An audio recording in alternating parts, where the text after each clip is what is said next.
We are living at such an exciting time. Everything is changing, and strange times create strange bedfellows. More and more, I find myself sitting down and having actual conversations with people who even just 5 years ago would have never thought to talk to me or me talk to them in a million years. But things have changed in a good way, and people on the right, people on the left, and the people somewhere in between or nowhere at all are starting to agree. Max, that's how many times you sleep with Chet's mom. True! Hey, we have problems, and we have to stop this political division before it destroys us completely. Christmas is coming up, and you'll probably be getting together here soon with a family member who voted differently than you.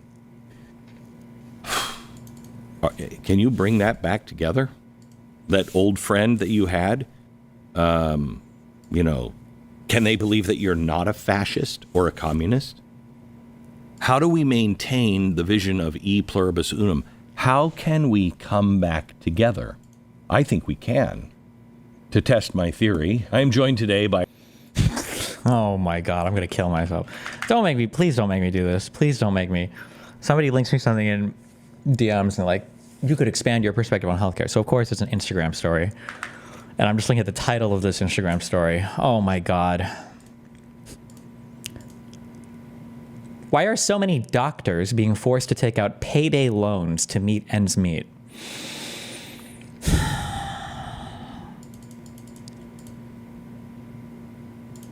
Really?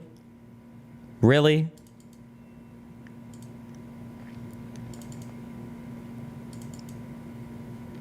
Do you have any critique against Obamacare? It depends on what you think the purpose of Obamacare was. I think the purpose for the ACA, what it boiled down to, or what it was distilled down to at the end, basically, because it was stripped of the public option, was to cover more people, which it did. So in that regard, it was a success. It sucks that Donald Trump took the mandate away. So now the cost for insurance at the exchanges is more expensive because some people pulled out of the market that were healthy people otherwise that would have subsidized costs for others. But you see this with programs like California's Medicaid systems that extends coverage to illegal aliens with the assumption that if they are covered, more people will see their PCPs instead of ER as their primary. Okay.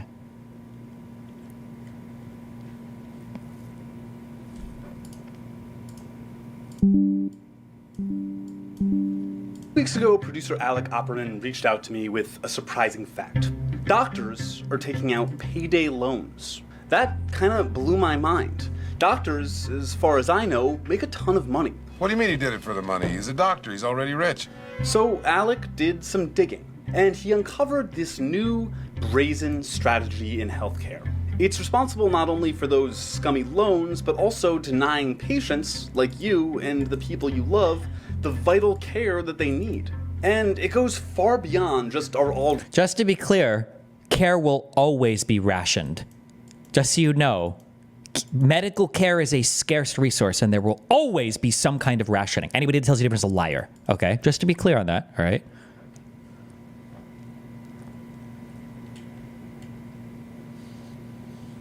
Already broken system. So, who's the shadowy supervillain behind this plot to rip off both doctors and patients? It's America's largest insurer. This is The Classroom for More Perfect Union, and today we're looking at the massive power of UnitedHealthcare.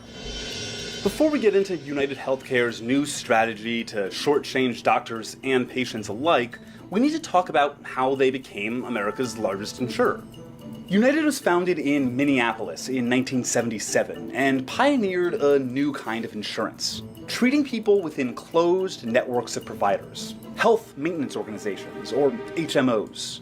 HMOs were pitched as a way to curb America's exploding healthcare costs, which did not happen.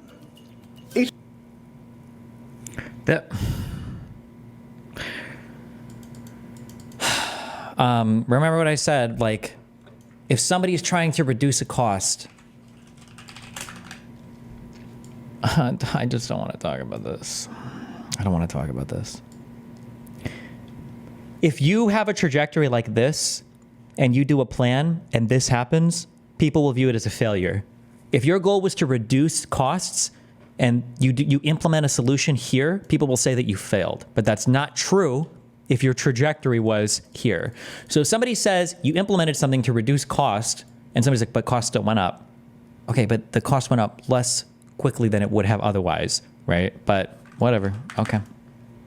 Also, I like how what he's linking here is just that we still spend a lot on healthcare. It doesn't even, but okay. HMOs proliferated after 1973 as a result of the Health Maintenance Organization Act, which gave federal grants and mandated employers offer an HMO option to their employees. The law suddenly made HMOs very popular and very profitable. Alec told me about an old non-profit HMO, Physicians Health Plan. It's a network of doctors in a health maintenance organization in Minneapolis. Tim Pool agrees with you on this, Destiny. Just to be clear, whether or not Tim Pool agrees with somebody is not necessarily a good indicator of whether or not the opinion is right or wrong, because Tim Pool might accidentally be correct on retarded shit. Having said that, Tim Pool definitely agrees with you, not me. Just like, so I don't even know why you would say that. I guarantee you that if we open Tim Pool's shit, he's going to be saying, yeah, the greedy health insurance companies are the ones that are robbing me, blah, blah. Just to be clear, Tim Pool is agreeing with you, not me. That doesn't take away from your point, though, by the way. I wouldn't say that, because a lot of people will retardedly agree or disagree on some particular thing, but... Minneapolis, and they had hired UnitedHealthcare to manage the HMO. Physicians Health Plan is a nonprofit, but UnitedHealthcare is very much for-profit. Were the doctors happy? Was this a good system for them? No, they were so unhappy that there was national news coverage that they were threatening to unionize. They were mad that they were being underpaid by UnitedHealthcare, saying it was barely enough to cover their overhead. They were also alleging a conflict of interest with the chair of... Do individual doctors working at hospitals have overhead, or their overhead? Like, does an individual doctor pay for like malpractice insurance, or is that like provided for and taken out of your wages automatically as a hospital? Do you know? I'm sure like if you work at a clinic, or like if you have an individual practice, I'm sure that you have like private practice stuff will pay for malpractice, I'm sure. But does if you work at a hospital, wait, hold on. I have friends that are doctors. I should just be asking them this. I don't know what the fuck I'm asking. Wait.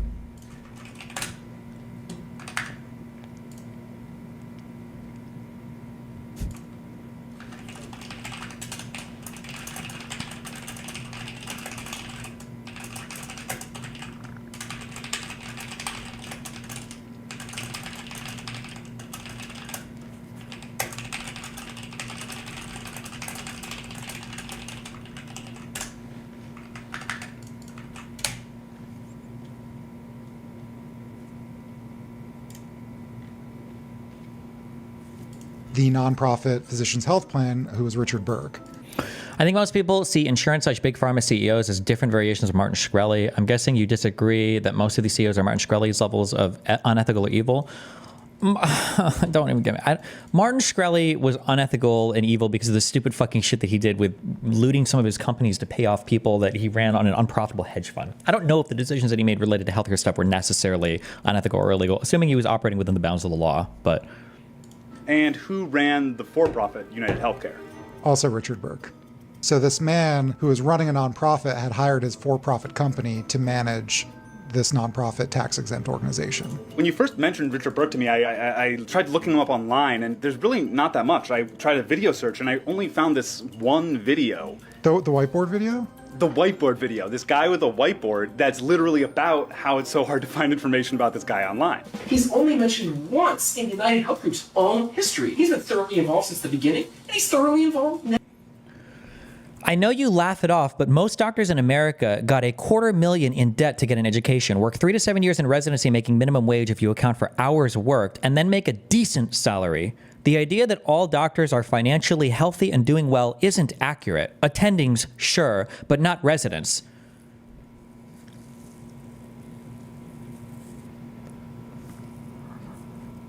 I can't with you guys. I just can't. I can't with you guys.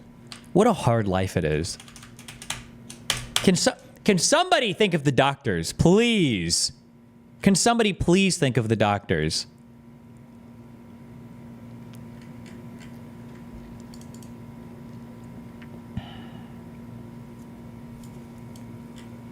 Now, there are very few of you to know articles about this person. Can you find articles about the founders of all these companies? Gobs and gobs and gobs of them, but not Richard T. Burke. Organizations are not nameless and faceless. I mean, they are groups of people, and people are responsible for decisions that cause these organizations to be the way they are. Do you think that rich people should be able to completely opt out of a federal Medicare tax if they choose a private option? Even if their demand is gone, should they still pay in? I don't think you can opt out of Medicare when you're older, right? Doesn't everybody get it? I don't think you can opt out of Medicare when you're older.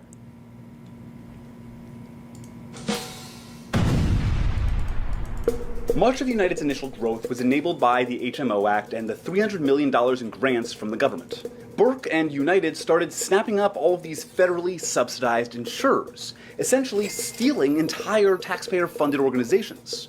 Stealing? Wait, what do you mean, stealing? And it makes a lot of sense that the bill was so helpful to UnitedHealthcare. It was written by a think tank, Interstudy. Interstudy was founded by Paul Elwood Jr. He's this guy who's called the father I'm pretty sure most legislation is written by a think tank at the start, at least, of it, because these are the guys that do all this bullshit. But of the HMO. But I also found another important figure at Interstudy, one of the directors. who is this guy again? Is this like a guy that even does or knows anything, or is he just like a guy who Googles or whatever? Was none other than Richard Burke. United grew from a regional group of HMOs to a national insurer with a breadth of plans. Like other insurers, they claimed their growth would be helpful to the average American. The bigger they got, they said, the better they could negotiate with healthcare providers and pass the savings on to you. which did not happen. Well, but keep in mind, we just saw an instance where healthcare tried to negotiate, where insurance tried to negotiate something, not this one, over the anesthesia stuff, and the doctors won. And for some reason, we think, I understand it too, because you moralize doctors and you think that doctors are on your side. They're not. And that's not even bad, by the way. I'm not saying that doctors are evil, but doctors are not on your side. The goal of a doctor, again, it's the fundamental tension between labor and capital. The goal of a doctor is to get paid, is the exact same thing as the goal of a McDonald's worker. You want to get paid as much as possible for doing the least amount of work possible. And the goal of an employer is to get as much work out of you as possible while paying you the least amount possible. It's the fundamental tension between labor and owner, always. So a doctor is not on your side. A doctor is not on a patient's side when it comes to negotiations over things like pay. And if you think that, you're a dumb fuck. You're an idiot because you pay them for services. There's nothing preventing a group of doctors from going out and starting a clinic where they just treat people for ultra low cost. Nothing's stopping them from doing that. A wave of mergers and acquisitions in the insurance industry in the 90s wiped out the patchwork of regional nonprofit insurers that had already existed. Companies like Anthem went on a shopping spree for these nonprofits and added This source, More Perfect Union, also played a big role in spreading the anesthesiologist's talking points about the insurance attempt to cap costs. Nice. them to their for-profit empire. At the same time, United continued to consolidate and spent billions acquiring other for-profit insurers. Despite their promises, healthcare costs continued to increase. But they were getting more efficient in one crucial way: rationing your healthcare. For years, only a small portion of claims got denied. It just wasn't cost-effective to have a human review every request for care. But today, nearly 1 in 5 claims are denied. In 2021, that added up to nearly 50 million. 50 million instances of Americans being told, no, we won't pay for that thing you need to live a healthy life. Like, why are we assuming this? I don't understand why your brain's shut off. In every single, like, in any other circumstance, you would evaluate for whether or not, like, a claim is good or not. Like, that's just, it's so standard in every other area of life. Like, when I can give personal experience. When I worked for carpet cleaning, the best jobs were insurance jobs. If you had a water damage basement, okay, and we go downstairs, we look at the basement and we go, okay, well, what do you need? Probably have to pull the carpet, probably have to toss it, definitely have to toss the padding, maybe need to fuck with the subflooring, I don't know, probably have to toss all the tack strips, and then need to do moisture checks behind the walls. We might have to remove baseboards, almost for sure have to remove baseboards, maybe cut away a little bit of drywall, okay? And we'll charge you the least amount possible. Maybe you need 2 fans, and if you don't have a window that you can crack open, maybe a dehumidifier. We charge daily for those, okay? If it's an insurance job, we might do a water, back in the day, I don't know how much we got. I'm pretty sure back in the day, I think we could do a full water damage job for less than $2,000. I think it was possible in a small basement. If it's an insurance job, woo, 2 feet of drywall at least are getting cut. We're going to replace all of your insulation. Carpet, all of that obviously is gone. You're going to get a full subfloor cleaning and sealing, and we're going to tell you that it's necessary to prevent bacterial growth. There's going to be 8 fucking fans down here, right? We're going to have like at least 2 dehus per room running, okay? Like, it's an insurance job. Like, you're going to charge way the fuck more, right? This is true for car shit.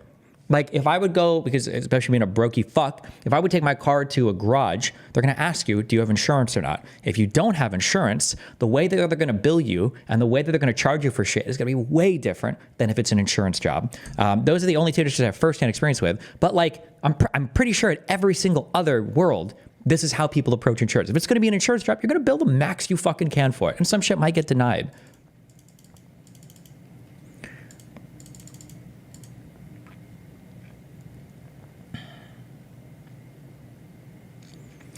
Destiny, in my experience, anecdotal, grain of salt, yada, yada, doctors are usually on the patient side for this reason. They get paid either way, and insurance is more likely to pay out well. Sure, you want to get paid the most from the insurance. Sure.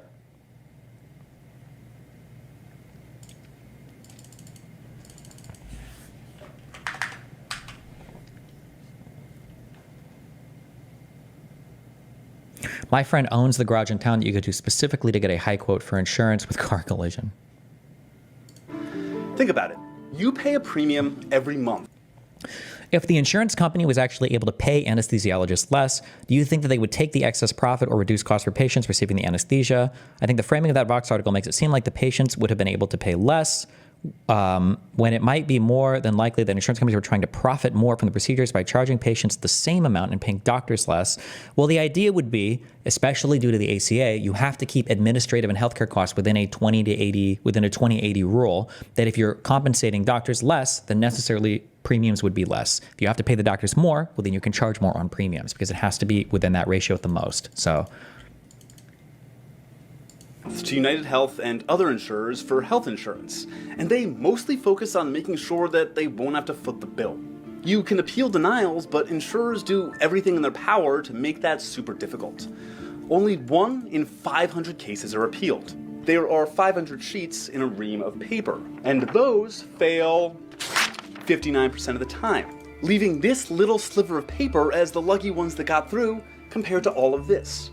These are worth billions of dollars for. Yeah, but you need more information but I understand why. It's because it's healthcare, so people get emotional. People are just assuming that every single one of these appeals or every single denial was like a legitimate like cancer life-saving drug, and then it was just denied for evil or improper reasons. But that's not necessarily true.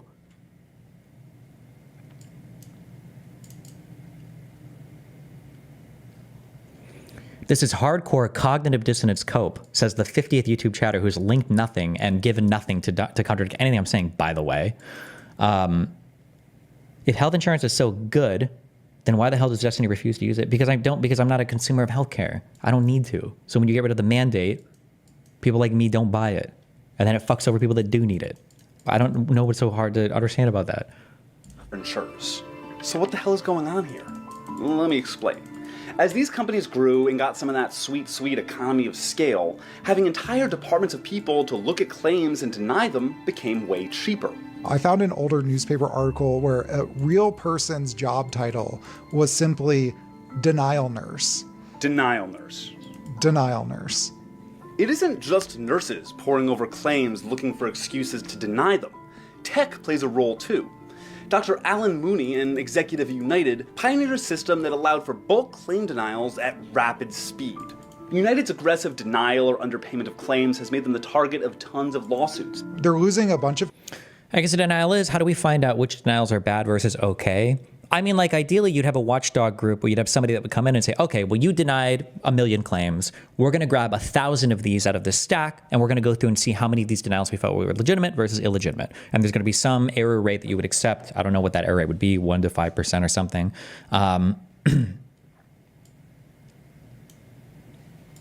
Like, that's probably, that's what you would do to assess whether or not, you wouldn't just assume that all the denials are improper. You would go through a random selection of them and check.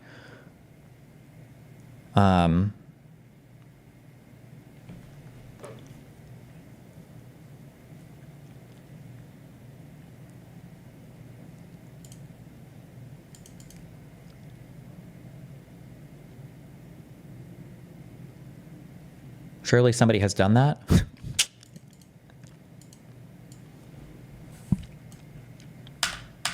Denial nurses literally work on the side of the patient, ensuring the paperwork is filled out correctly for insurance. This isn't even accurate propaganda. Denial nurse.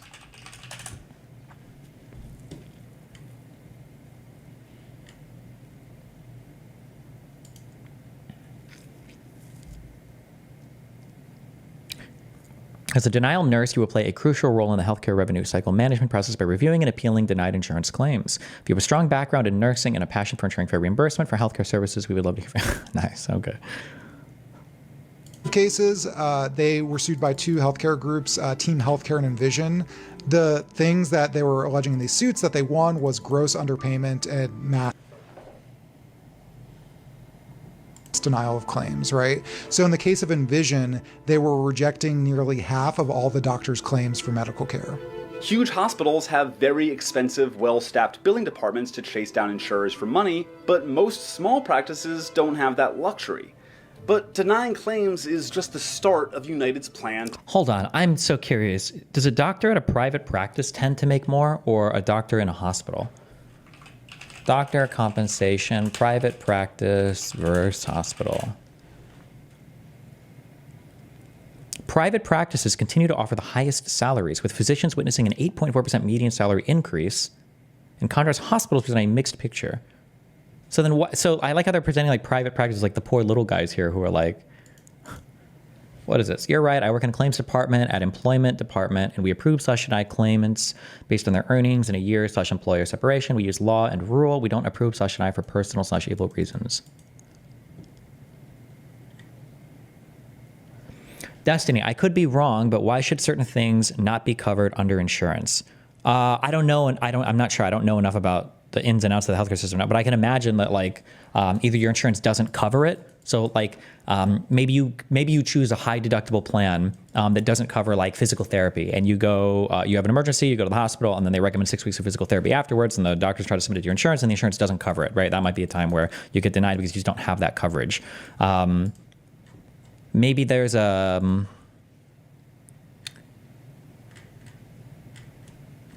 maybe it's like out of network shit. I don't know. Health insurance and all that shit is fucking complicated as fuck. But I'm sure there are other reasons. I don't know what the reasons are, but. To pad their profits at the expense of the patient. Which brings us back to the payday loans. While I was reporting this piece, There isn't any way 30% of claims should be denied. That's a company trying to find any excuse not to do their job.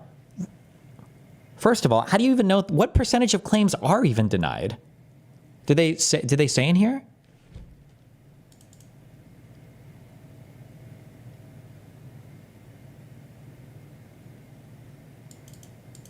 One-fifth, wasn't it? Was it 1/5 of claims were denied, or was it 1/5 of appeals were denied, or 1/5 of... I reached out to one doctor who was publicly complaining about the payday loans from United. So the doctor emailed me this report, and the number in there that they pointed me to was that 41% of healthcare providers needed to take out external funds to stay afloat. So like...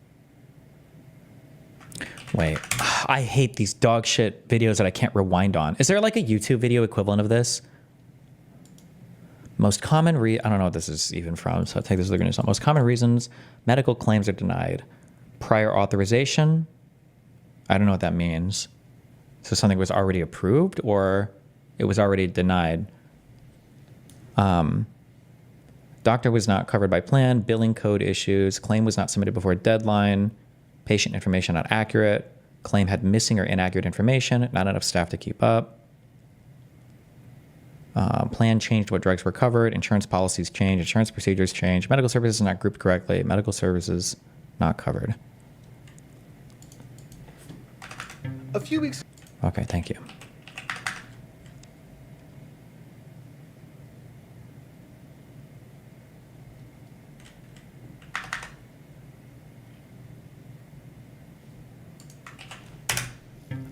ago, producer Alec Opperman reached out to me with a surprising fact. Doctors are taking out payday loans They were from the government. Burke and United was none other promises healthcare costs Where were we at? Hold on. like loan, stimulus, etc.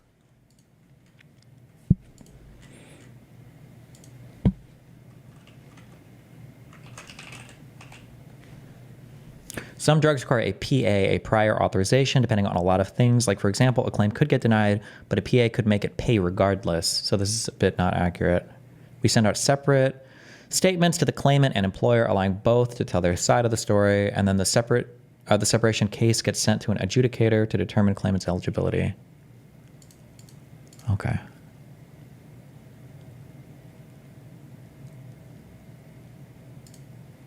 This is the chart that everybody was sewing out about.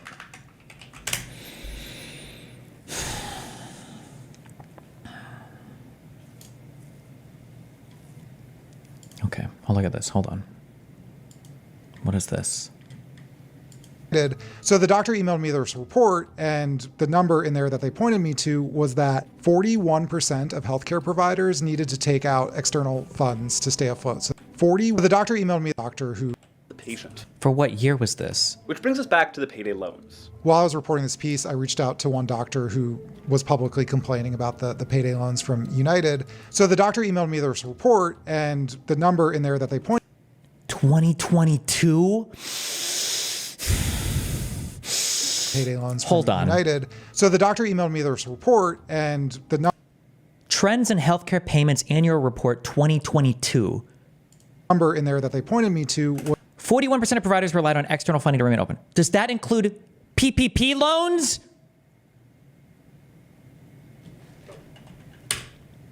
United. So the Hold on. doctor emailed me this report, and the Trends in Healthcare Payments.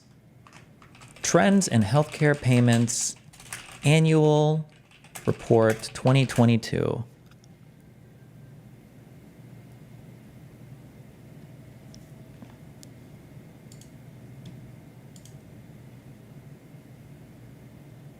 Oh, just give me the thing.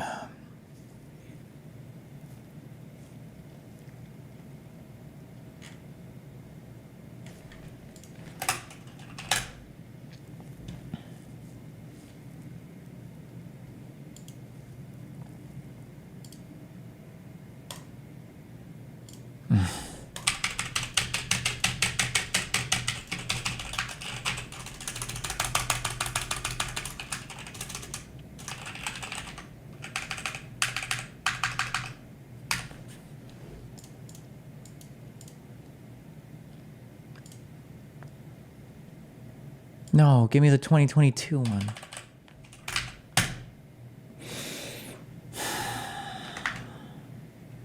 The first search result was an actual PDF. Wait, what? This is an actual PDF? Oh, this is a PDF.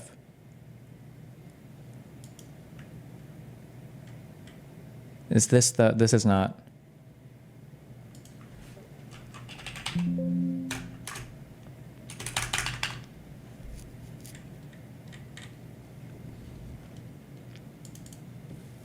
...2022 report is below. Wait, this?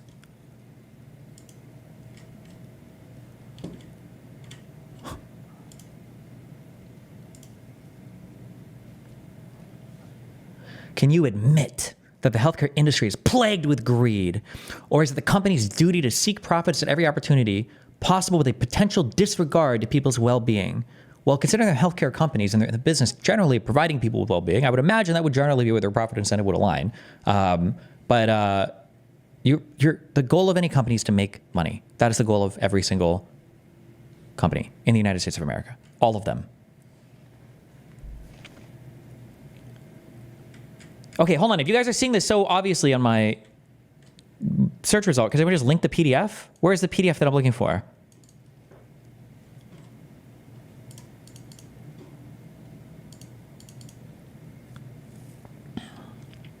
Trends in healthcare payments 2022. Trends in healthcare payments.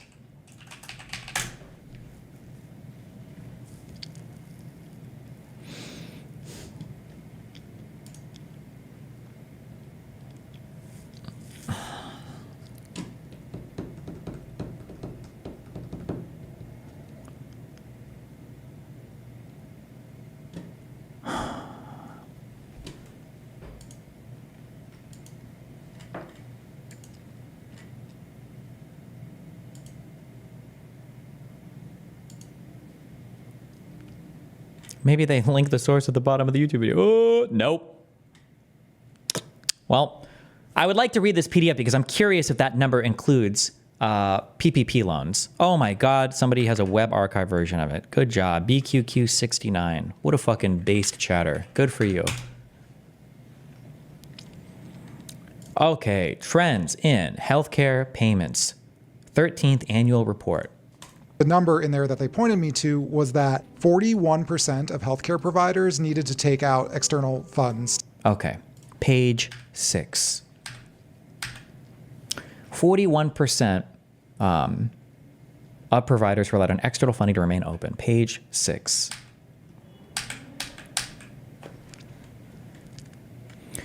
Healthcare providers have been at the front lines of the COVID-19 pandemic. For the better part of 3 years, providers have been stretched beyond their limits. From variant surges to enforcing mandates, providers have had to endure more than ever thought possible. It's no wonder that so many in healthcare are burned out. In addition to the mental toll on the individuals, provider organizations face considerable financial struggles. Many provider organizations reported operating with negative margins and needing external funding to remain in business. Surges in COVID-19 variant outbreaks added to the losses suffered by provider organizations.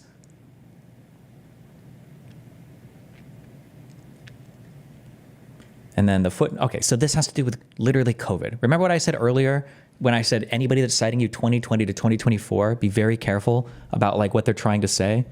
So this is the source is footnote 4 or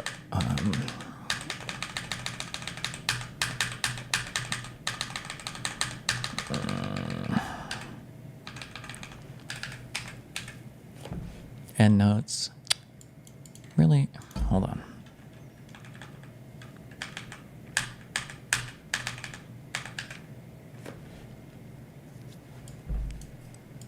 Oh, healthcare payments survey.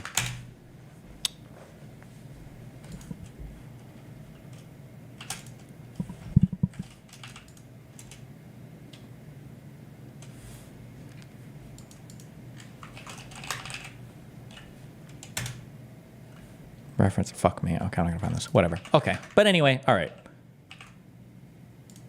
To stay afloat, so like loans, stimulus, etc. This is why doctors and practices end up needing to take out those predatory payday loans. I want you to know how much I hate all of you. Okay. I was linked this video, okay, because I needed to expand my horizon on this because apparently I'm out of touch or whatever. This is just dishonest report. This is just a fucking lie. Right? We're going to talk about needing a PPP loan to keep your private practice afloat during COVID, which was one of the most stressing time periods probably for all of healthcare history. And we're going to equate that to a personal doctor taking out a payday loan? What?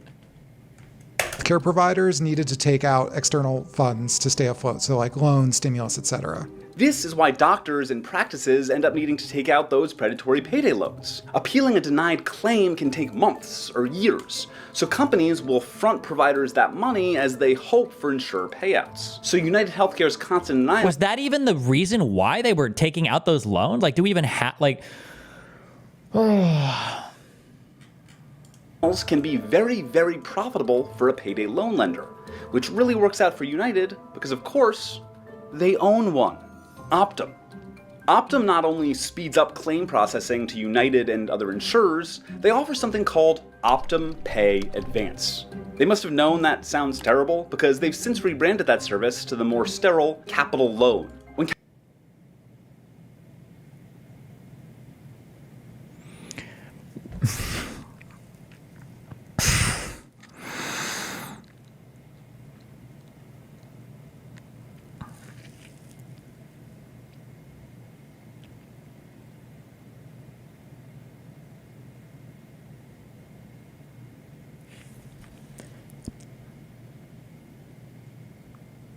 If you are a wealthy person, you have access to certain types of loans based on the amount of money that you make. This is true.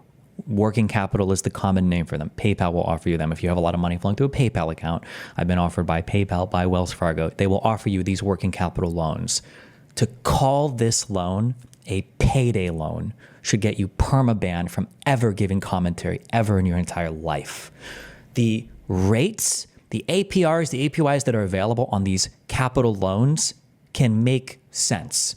Like, you want to take out a capital loan because you finance these, and it makes sense to like help your business either stay afloat or you can capitalize a project. To compare this to the same type of payday loan a guy at a gas station might get is fucking insanity. It is fucking crazy that you would ever make this comparison. What an insanely stupid and dishonest comparison to make. Capital loans aren't enough for small practices. There are plenty of companies in the market to buy struggling healthcare providers outright, like Blackstone and CVS. But most importantly, UnitedHealthcare. Now, So you have no issue with healthcare companies prioritizing profits over the care of individuals. I don't know, bro. Just a reminder, I'm a capitalist. If you're a socialist or communist, you're never going to like my content, and you shouldn't. And if you ever hear me say something and you agree with it, I'm not agreeing with you for the reasons you think I'm agreeing with you. And you should never watch my content. You shouldn't consume my content. And you should hate me. Blackstone and CVS. But most importantly, UnitedHealthcare. Now the largest employer of physicians in America. 70,000 of them. United's strategy is called vertical integration. Wait, are these guys a healthcare provider as well, or do they just do insurance? Do they employ the doctors directly, or do they just... It's part of an ongoing process that gets... He doesn't know what working capital is, so he's just calling it a capital loan. Yeah, he doesn't know what any of these things... He probably has no experience in any of this. No business experience, no financial experience, no tax understanding. He just knows nothing. It's just you find figures, they look shocking, and then you just report on them. UnitedHealthcare a cut of every single step of the healthcare process. Say you're uninsured. You injure your knee and go to an online pharmacy for some Advil. While you're shopping around, you see an ad for a doctor specializing in knee pain. A few clicks later, you're scheduled for a knee replacement. The surgery is obviously pretty expensive, so the doctor refers you to a service offering loans to people like you. Faced with thousands of dollars in medical debt, you start considering a health insurance policy. In CEO Andrew Whitty's vision, every part of this process, the pharmacy, the doctor, the loan provider, the insurance, are all run by the same company, his.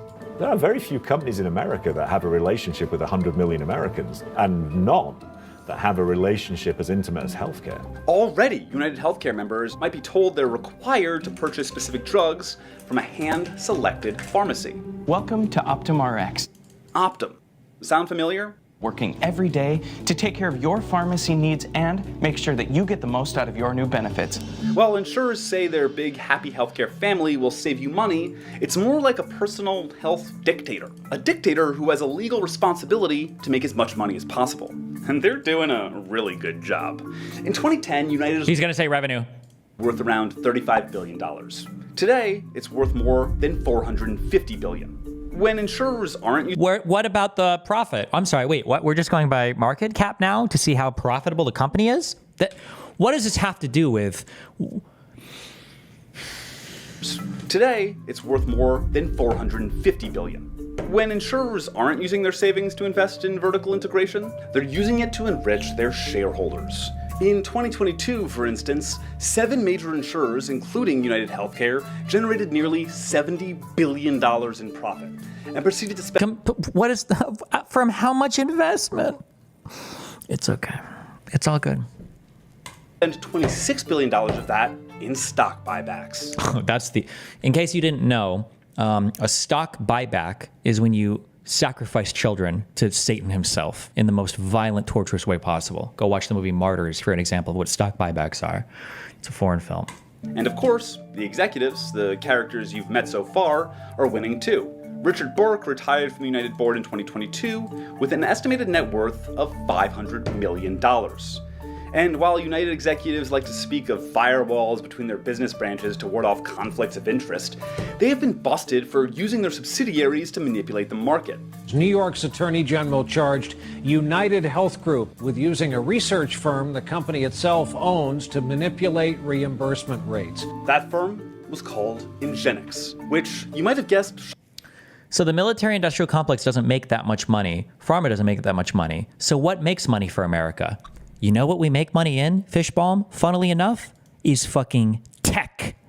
And guess which side had the most billionaires backing the candidate who now has tech bros padding out his administration? Isn't it crazy that Doge and all these weird, they're not founded by billionaire owners of Lockheed or Boeing or Pfizer, but instead they're like Silicon Valley tech. Crazy how that works, huh? Shut down. Nope. They just rebranded as... Also, this level of vertical integration is gross, but I think all vertical integration is bad and stupid. I don't know why we don't do anything about this in America, but... Optum Insight. Today, Envision alleges that United uses its negotiating power to lower reimbursements for practices or to kick them out of network, putting them in the kind of financial distress that would allow Optum to swoop in and acquire them. The Department of Justice tried to stop United's acquisition of Change, Optum's competitor that facilitates the exchange of claims information. Why is it gross? I don't like businesses buying other businesses. That's my radical antitrust take. I don't think any business should be able to buy any business in the U.S. Be separate companies and work separately, motherfuckers. I just think it's weird to buy up and down or horizontally, all buying out your competition or buying out vertical distribution things. I think it's cringe. I think it's cringe. Between providers and insurers, but in spite of United's history with Ingenix, the judge took CEO Andrew Whitty's word. Why though? I think it's anti-competitive. I think it's strange when the same I think we would live in a better world if multiple people could compete on creating operating systems for an iPhone, or if multiple people could compete on creating email providers or browsers or whatever. I think that the issue is that anytime a product is available, if there's a huge level of vertical integration available from a market mover or like a huge market player in a vertical area, then they automatically defeat every other person that could come in and do something differently. I don't like that. I think that's bad. I think that sucks. Right? Who can make browsers the best? Is it really the case that the guy who also owns all the advertising and owns all the Android phones is also like the best browser maker? Or is it just because they have so much vertical power and vertical integrating power that they can basically just bully out anybody else? I don't know. I think it's shitty, but you know. But in spite of United's history with Ingenix, the judge took CEO Andrew Whitty's word that sharing of competitor info would be against, quote, everything we stand for in the organization. With this merger, United will have access to a trove of data on what other insurers are paying and what they've negotiated with doctors and hospitals. This could allow them to unfairly undermine the competition, further cementing their healthcare monopoly. It's also worth mentioning that before he was the CEO of UnitedHealthcare, Andrew Whitty was the CEO of the drug maker GlaxoSmithKline. While Whitty was in charge, GlaxoSmithKline paid $3 billion for fraud, including but not limited to bribing doctors and, quote, encouraging the prescription of unsuitable antidepressants to children. It's an organisation with a great ethos, a belief in doing things with integrity, a belief in putting the patient at the heart of every decision we make. Like a jewel thief who moonlights selling security cameras, United has found a way to profit even more off of the havoc that they wreak. If their practices bankrupt your doctor's offices, they can give them a loan or acquire them for dirt cheap. Then, if your medical provider disagrees with United's unwillingness to pay for a CT scan, they'll have to keep in mind that the people they're arguing with are their employer, their owner. If you can't afford your deductible, they can offer you a loan. When you're looking up information about medical procedures, the article might be written by someone on the United Health payroll, who now has an incentive to push treatment good for United's bottom line. And for Whitty, United is just getting started. Quote, despite our size, we're just scratching the surface of the opportunity, he told a group of investors. If 40 years of consolidation has taught us anything about health insurance, it's that big is usually bad. While companies like United will always frame their growth as a way to help you, their relentless rationing of healthcare shows it's anything but. They've done it with automated denials, and they'll continue to find innovative ways to protect their bottom line as they acquire more and more healthcare businesses. So what can be done about like everybody there, I don't know. Everybody, you have to ration healthcare somehow. You do. There's no way around that, but whatever. Vertical integration has been a very convenient way to escape antitrust measures for insurers like United, because regulators are accustomed to only scrutinizing acquisitions that remove their competition in the same space, in this case, insurance. United is apparently the other guy in the video is just a video essay guy. Gotcha. Even the only problem. Their vertical integration strategy is spreading across the industry. It isn't too late for antitrust regulators to start scrutinizing when companies like CVS or UnitedHealthcare are buying up anything and everything. So, how have the healthcare monopolies affected you? Share your insurance stories in the comments, and one might make it into our next video. So don't forget to like and subscribe. Wow. What is this? If you see this, I'm already under arrest from the Luigi guy.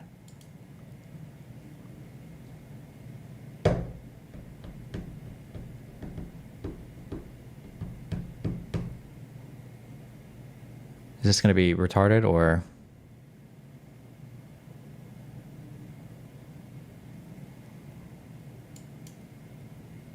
Definitely real and not fake.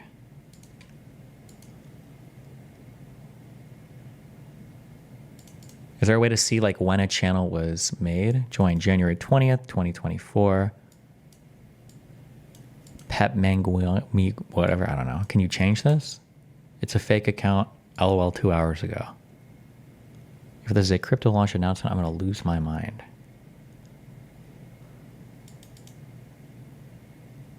Yeah, because you can like change names or whatever on an account and make it seem like it's somebody else.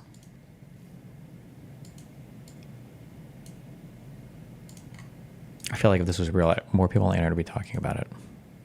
But okay, don't care.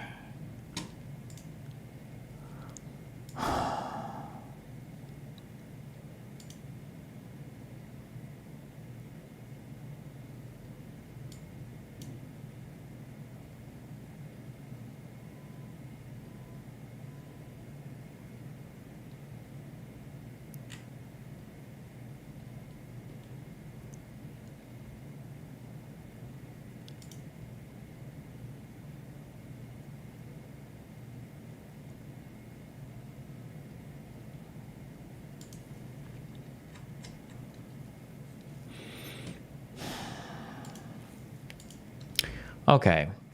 U.S. health insurance claim denial rates from CMS.gov.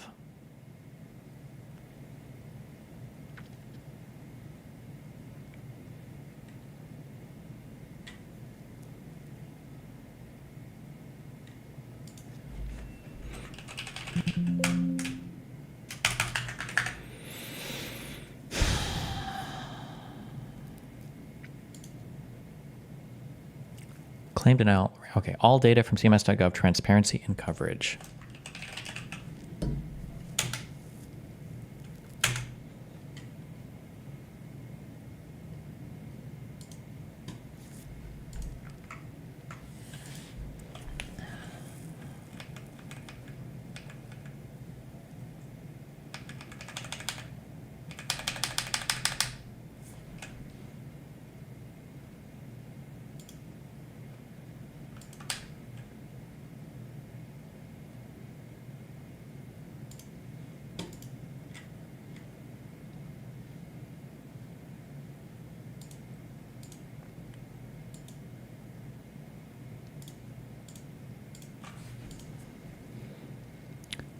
Okay, all data from CMS.gov, transparency and coverage.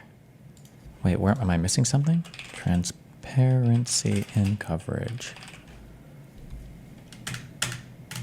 Oh.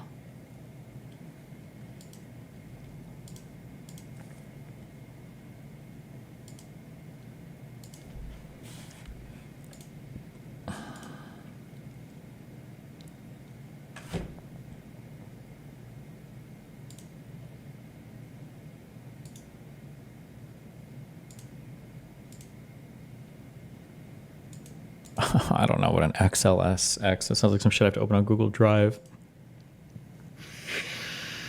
A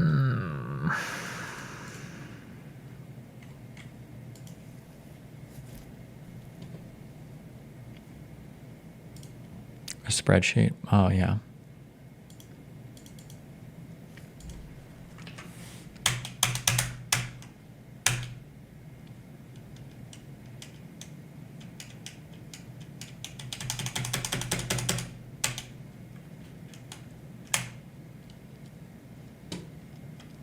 Is there like an easy way that somebody can throw the spreadsheet on a Google Drive that I can click, or on a Google spreadsheet thing that I can click?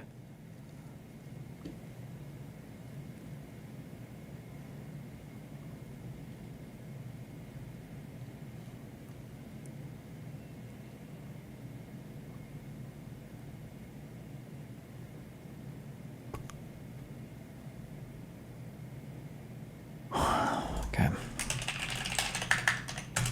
Hold on.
All issuer and plan level claims data is self-reported by QHP issuers to CMS.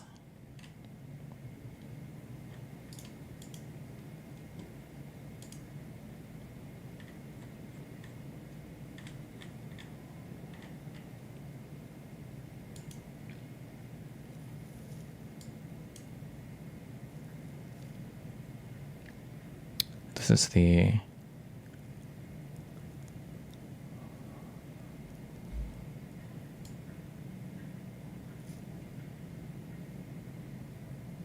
Jesus. Issuer claims denied out of network, issuer claims denied in network. This is every single claim submitted. Oh, I'm not going to be able to do anything meaningful with this. This is literally just a spreadsheet. Fuck. Okay.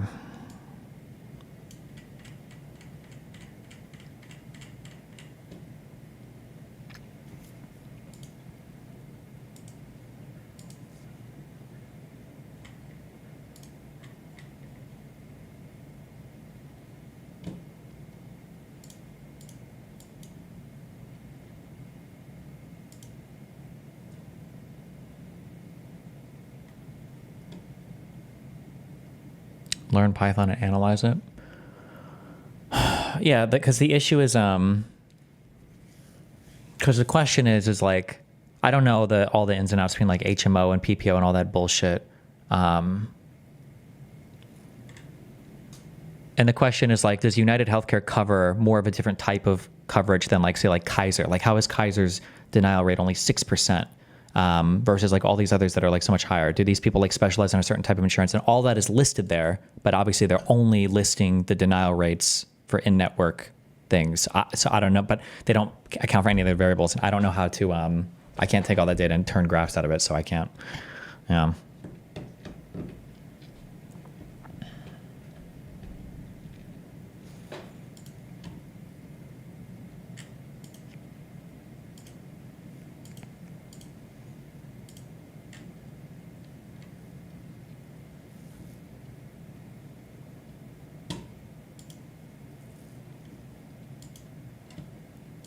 Okay.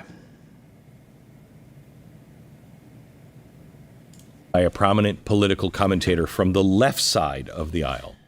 Welcome, host and producer of the globally popular online news show, The Young Turks, Anna Kasparian. I can't wait to talk to Anna, and I hope you listen to this entire conversation because I think this is really important. And we're going to talk about abortion. At least I have it on my list. Let me talk to you about preborn. The left would like you to think that every woman who gets an abortion magically gets happier. And some people on the right want you to believe that they're magically evil. I don't know the people who want to shout their abortion. That is evil. But the truth is, women are trapped and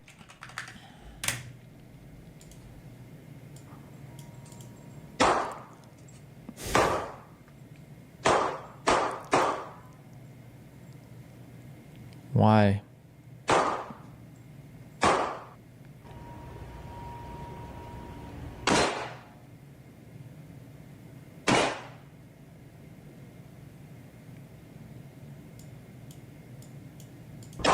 Or like, what even is? Oh my God, dude.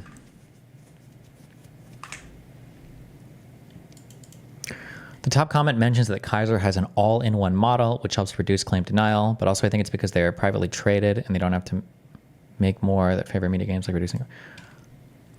Well, then wouldn't that be arguing for all the vertical integration that people were mad that the other people have?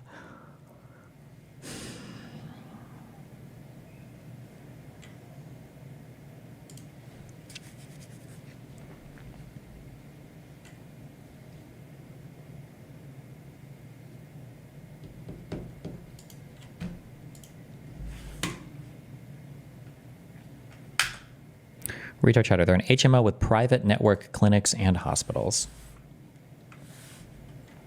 I think Kaiser's getting way too much credit here. Kaiser has so much more control of the process, leading to a claim as they are an all-in-one model. You rarely have to leave the building to complete testing, see a specialist, and get treatment. That said, it's a huge struggle to get past the primary care doctor to even see a specialist. They put so many hurdles in place.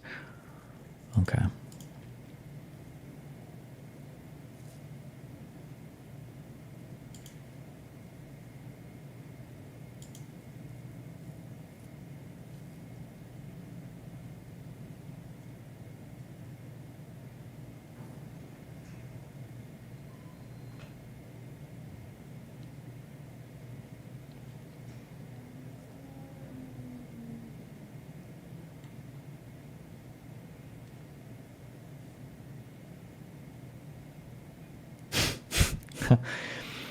How did you clean the data? I'm looking at the same data, and there are numbers that are higher than United Health.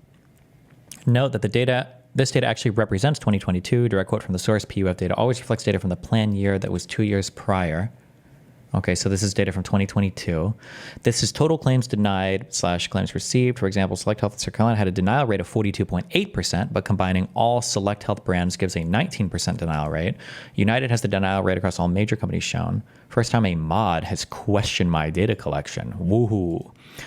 What value do you get for AvMed? I'm seeing 40% plus. That looks correct, but they were too small to show. Looks like they are just Florida. These are the largest national health insurance companies based on market share and total number of claims. Okay, so.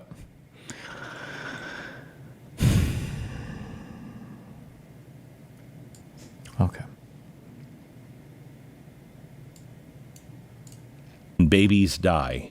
And the only way we're going to change this is by changing people's hearts and their minds. The Ministry of Preborn is fighting for moms who are deciding between the life and death of their unborn child.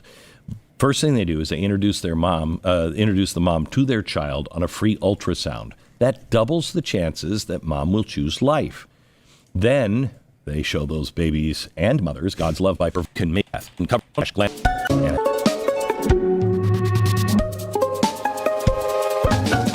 how are you? I'm doing well, thank you. How Welcome. are you? Very good. Thank you. So for people who might not know who you are, how would you describe who you were, because you've had some transition on some things, who you were, how you would self-identify?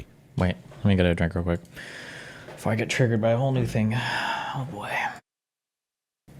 Yourself over the last 10 years. Well, I would say that I was firmly identifying myself as a Democrat. I think that if you look at my policy prescriptions, for the most part, I'm still pretty much left-wing. There are some social issues Hold on. Definition of left-wing to you. Is that Democrat or left-wing? What does that mean? Well, left-wing in regard to, I would say like one of my grounding political values is that workers should have better pay, better working conditions, a seat at the table. Unionized labor, I think, is incredibly important, which, it's something that's been decimated in recent decades in this country. But that's like my number one interest in politics. And that's not really something that has really been favored by the Republican Party, traditionally speaking. And historically, unionized labor was something that the Democratic Party looked out for. And I don't really see that as the case anymore when it comes to the main. So was the Biden, all those resolutions, none of that just mattered at all? Like Biden's history with labor unions, just none of that mattered? Or what is Trump's history with labor unions? Like, what do we... Extreme Democrats. They're certainly more corporate now. Yeah. They're certainly captured by their corporate donors. I think that the way that this last election went down really does show you the kind of political strategist rot that exists, the corruption that exists, and there's real tension now between the voters who want very specific policy prescriptions in order to deal with the rising inequalities that we have in this country when it comes to wealth and income. Sure. And then you have the Democratic Party, which is heavily funded by corporate interests and moneyed interests. And what those donors want severely conflicts with what the base of Democratic voters want. And so this has been a growing issue with the Democratic Party. And what I see as, their campaign call is more and more culture war stuff. And it gets more and more extreme every election cycle. And I think that they're pushing more and more people away by sticking to the corporate politics while also getting more and more maximalist when it comes to some of the culture war type issues. So as I look, because it is so hard, what you do, what I do, there's so many words that come out of us every single day and then out of context or not worded, or, exactly right. The way I look at the Democratic Party or the left is that there is the machine that is in bed now with big business. And that's just the crony capitalism, just the vomitous kind of corruption that we all hate in either party, any party. Right. Then there's the average Democrat who might disagree on tax. Crony capitalism is always a massive dog whistle from somebody who doesn't want to accept the fact that capitalism doesn't solve for everything.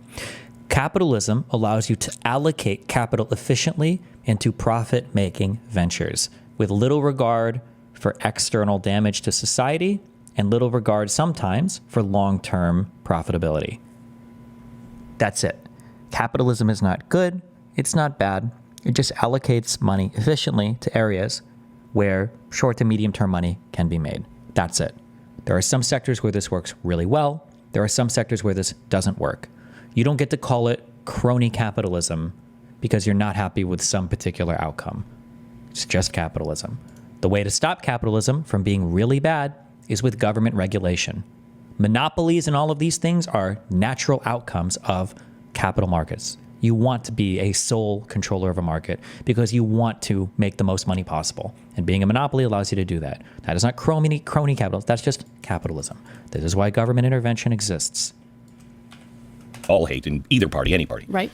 Then there's the average Democrat who might disagree on taxes or whatever, but they believe in the Constitution and they believe in the Bill of Rights and everything else.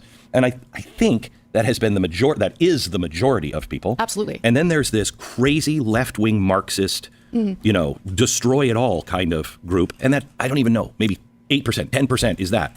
And it's the middle people who have been either lied to so effectively by so many people, mainly mainstream media. But we're at the beginning in the Democratic Party, possibly, of those people. Don't ban me, but this sounds like a case to have government intervention in pharmacy benefit management and vertical integration in healthcare. What? Why would I ban you for that? That's essentially my position.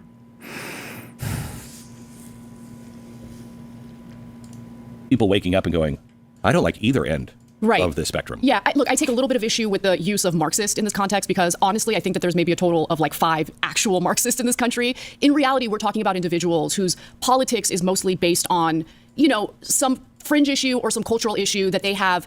It's not just that they care about that issue, it's that they've taken that issue and they've made it part of their identity, the core of who they are. And it's almost like what you would expect from religious zealots, and so there's a fundamentalism involved in the way that they treat these issues, and there's no room to negotiate, there's no room to maybe consider the thoughts and concerns of other individuals, and so as they become more and more kind of like authoritarian in what they demand, they are pushing people away, and there are some issues in which the rights of one group might actually end up conflicting with the rights of another group depending on what type of legislation you're pursuing, and so of course this has come up with the trans issue, and I've always been supportive of the transgender community, but when people say stuff like lies from the mainstream media, what lies exactly? Who knows? You never know. You'll never get to know because none of these conversations are real. This is just theater. All of this is just, we're watching 2 actors on a stage who are saying things to make you feel a certain thing. That's it. There will be no specific policies that are discussed here. There will be no specific examples given for anything. It'll just be the most broad strokes things ever. And both of these people are millionaires giving you media takes without having done any reading research or ability to talk like with substance about literally anything. That's, that's it.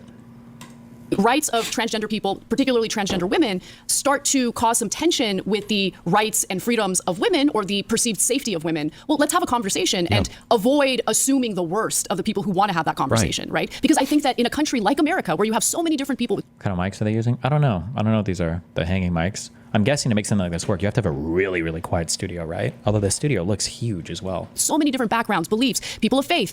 The only way this works is if we respect each other and actually engage in these conversations in good faith. And I felt that the left was able to do that back in the day. And I don't know what happened, but we've moved further and further away from being able to have those conversations in good faith without assuming malice toward individuals who have a slight difference of opinion. So, let me just ask you first. Do you believe in the Bill of Rights? Of course, yes. All of them? I love this country. Yeah, I know. I love this country. I love the idea of this country. I'm not questioning. I just want to know, do you believe in the Bill of Rights as written? Okay. That used to be our unum. We could all come together and disagree and live different lifestyles. There's nothing. Who the fuck cares about just the bill why would that be the focal point? Why would that be the focus of the thing that you care about the most over just like the Constitution and the structure of our government? Why? I know why. It's because he's the First Amendment, Second Amendment. No one even knows what the Third Amendment is. And you know why I say that? Because I don't know what the Third Amendment is. We will get to reading the whole Constitution. I don't even know what all the fucking 10 amendments are. What is the third one? Congress shall make no law. Wait. Joint resolution of Congress proposing 12 amendments. Oh, wait.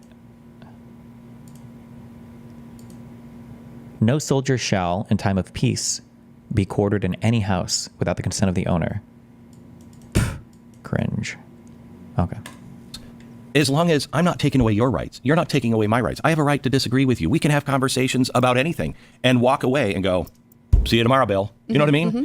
That's what's happened to us. There's been this erosion of education of how important the Bill of Rights is. We're looking now at a population, especially a younger population, that thinks that there's limits on speech. Right. There's not limit. Just to be clear, and maybe I'll change my mind as we get through more of the Federalist Papers or whatever, the cool and awesome and amazing thing about the United States of America was the unique structure that we had of like a federal government and a state government and a government of limited powers federally that united a whole bunch of independent state governments that still respected the individual rights of those citizens. It wasn't just fucking free speech. It wasn't just free speech, fucking free speech, bro. It's because we could all go on fucking Twitter and fucking say the world is fucking shit, bro. Like, that's not the reason why the United States was so successful and revolutionary. Like as an individual, as a starting country in the 1700s, it wasn't the thing that made us like so amazing. No limits on freedom of speech, bro. Well, there are some limits, right? What are they? The typical example is you can't yell fire in a crowded movie theater. Not true. That was actually written by the Supreme Court to prove against that. Really? Yeah, it was not. But you can't incite violence. Yes. I'm sorry, what? Does he think there aren't civil liabilities for yelling fire in a crowded theater? Actually written by the Supreme Court to prove against that. Really? Yeah. Hold on, actually. Now I want to see what case does this come from? Scream, fire, crowded, theater, Supreme Court. What was the case?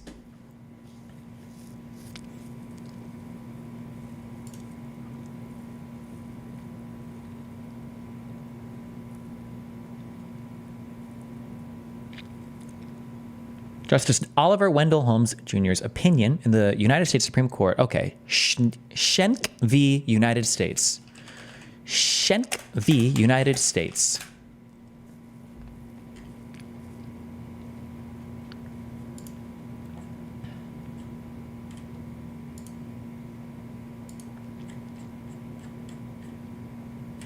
This is the whole case? Oh, a short one. God, remember when they used to just write them short, and now they just fucking, they act like they took away the Twitter word limit.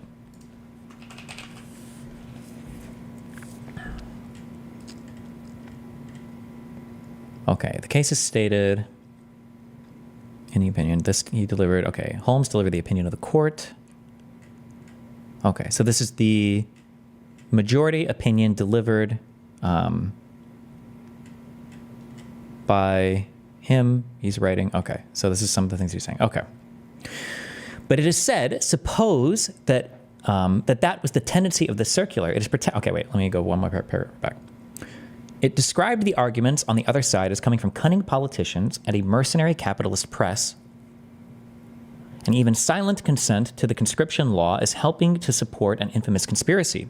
It denied the power to send our citizens away to foreign shores to shoot up the people of other lands, and added that words could not express the condemnation such cold-blooded ruthlessness deserves. Something like winding up. Quote, you must do your share to maintain, support, and uphold the rights of the people of this country, end quote. Of course, the document would not have been sent unless it had been intended to have some effect, and we do not see what effect it could be expected to have upon persons subject to the draft, except to influence them to obstruct the carrying of it out. The defendants do not deny that the jury might find against them on this point, but it is said, suppose that that was the tendency of this circular. It is protected by the First Amendment to the Constitution. Two of the strongest expressions are said to be quoted respectively from well-known public men. It well may be that the prohibition of laws abridging the freedom of speech is not confined to previous restraints, although to prevent them may have been the main purpose, as intimated in Patterson v. Colorado, we admit that in many places and in ordinary times, the defendants, in saying all that was said in the circular, would have been within their constitutional rights, but the character of every act depends upon the circumstances in which it is done. Aikens v. Wisconsin, the most stringent protection of free speech would not protect a man in falsely shouting fire in a theater and causing a panic. It does not even protect a man from an injunction against uttering words that may have all the effect in force. Citing other cases, the question in every case is whether the words used are used in such circumstances and are of such a nature as to create a clear and present danger that they will bring about the substantive evils that Congress has a right to prevent.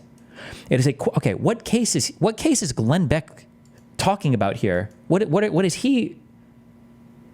Is it this one? Gompers v. Buxton. Although the way this judge is citing it is that it wouldn't protect it.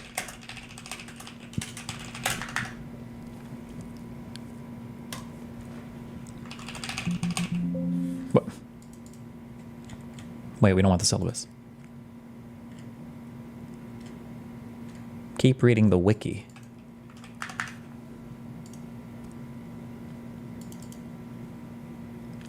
Shouting fire in a crowded theater is a popular analogy for speech or actions whose principal purpose is to create panic, and in particular for speech or actions which may, for that reason, be thought to be outside the scope of free speech protections. The phrase is a paraphrasing of a dictum or non-binding statement from Justice Oliver Wendell Holmes Jr.'s opinion in the United States Supreme Court case Schenck v. U.S. in 1919, which held the defendant's speech in opposition to the draft during World War I was not protective free speech under the First Amendment of the United States Constitution. The case was later partially overturned by Brandenburg v. Ohio, which limited the scope of banned speech to that directed to and likely to incite imminent lawless action, e.g. an immediate riot. The paraphrasing differs from Holmes' original wording that it typically does not include the word falsely, while also adding the word crowded to describe the theater.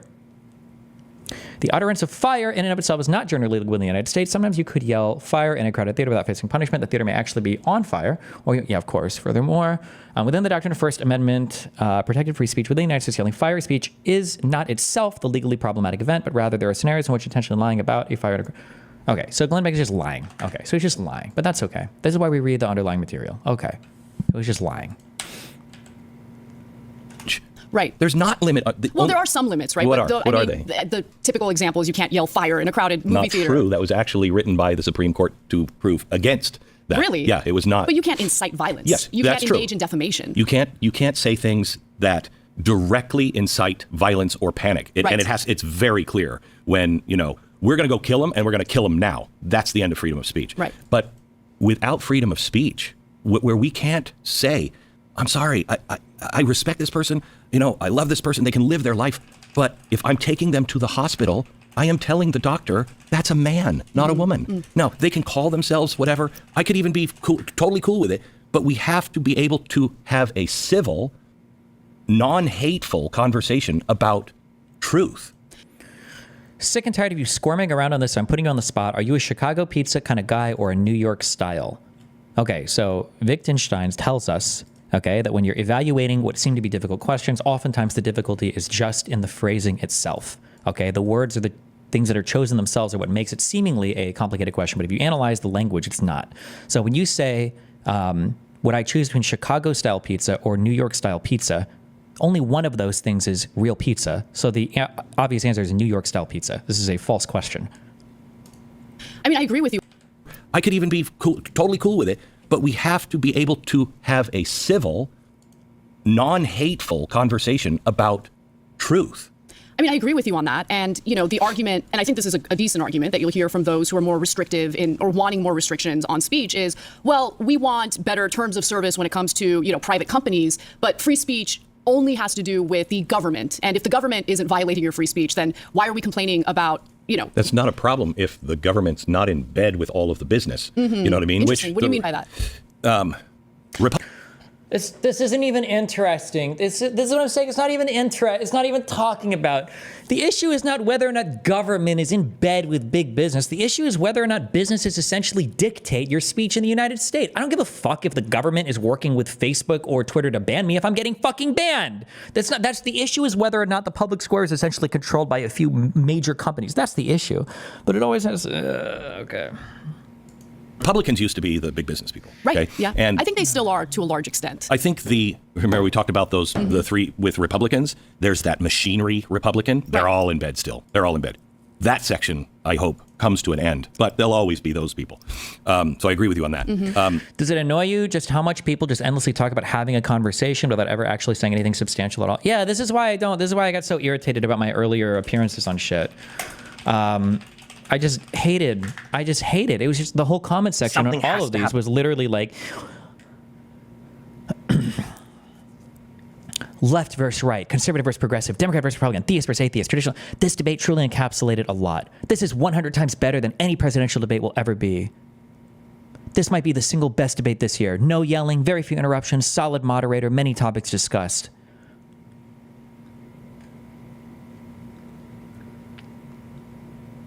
It's insane how much more respectful and mature this was than the past few presidential debates.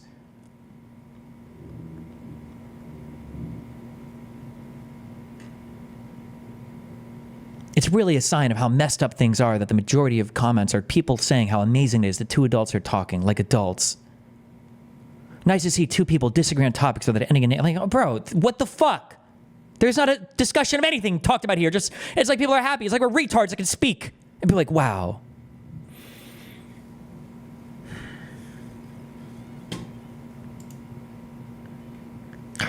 If you search in your Discord the phrase insurance companies have to ask themselves, I read about why UH is uniquely shitty the other day. I do this for work if you want to talk in the future. Maybe in the future. To be clear, I'm not defending UH. It might actually be a shitty company, and it might even be uniquely shitty. But it's not shitty because insurance companies are evil, greedy things, right? UH might be a bad company, it might be a shit company, but it's not because of CEO compensation. The real meme is technically, if you want to talk about a firm making profit, I'm pretty sure CEO compensation stands opposite to that. These are opposed, these are things that are opposed against each other. The CEO compensation takes away from the profit of a firm, but whatever. But there's that machinery Republican. They're all in bed still. They're all in bed. That section, I hope, comes to an end, but there'll always be those people. So I agree with you on that. But it was... When you're in bed, especially now, I don't know how you define fascism, but fascism, the technical... Fascism is when you have to call men women and women men or whatever.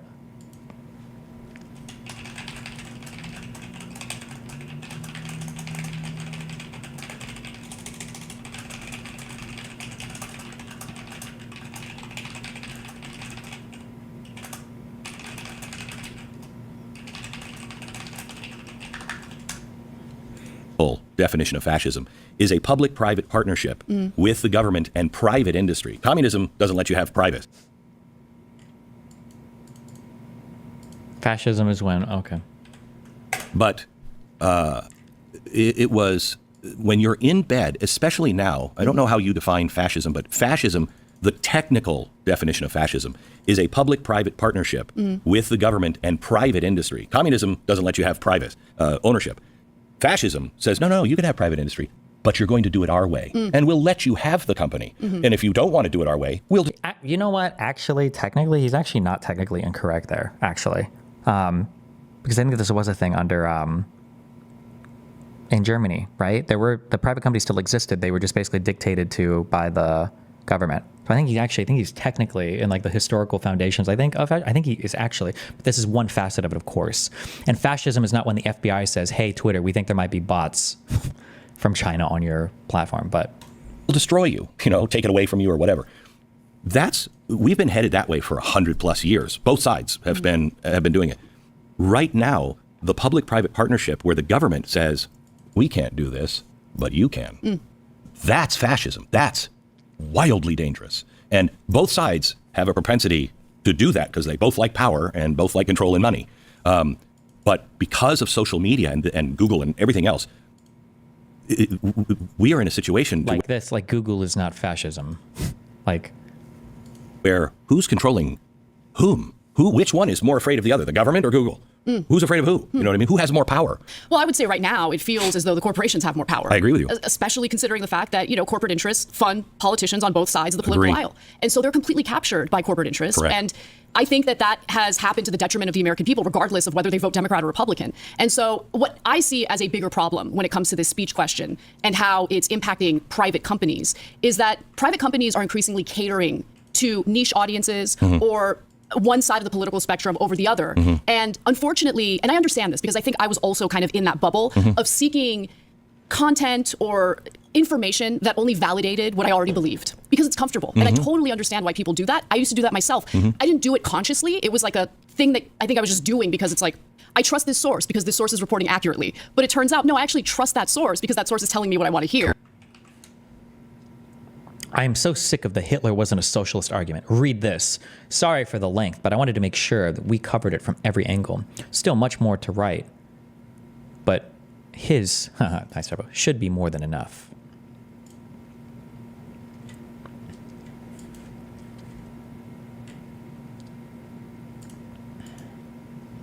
For those looking at the, for those of you who are looking for the Cliff Notes version, here's the short answer. Yes, Hitler and the Nazis were socialists, for the simple reasons that they were staunchly anti-capitalist and believed that the means of production in their society should be controlled by a centralized state power. That is very clear from their writings, their words, and their actions done and done. Well, centralized state power is not necessarily the workers, so we're already off to a bad start, but okay.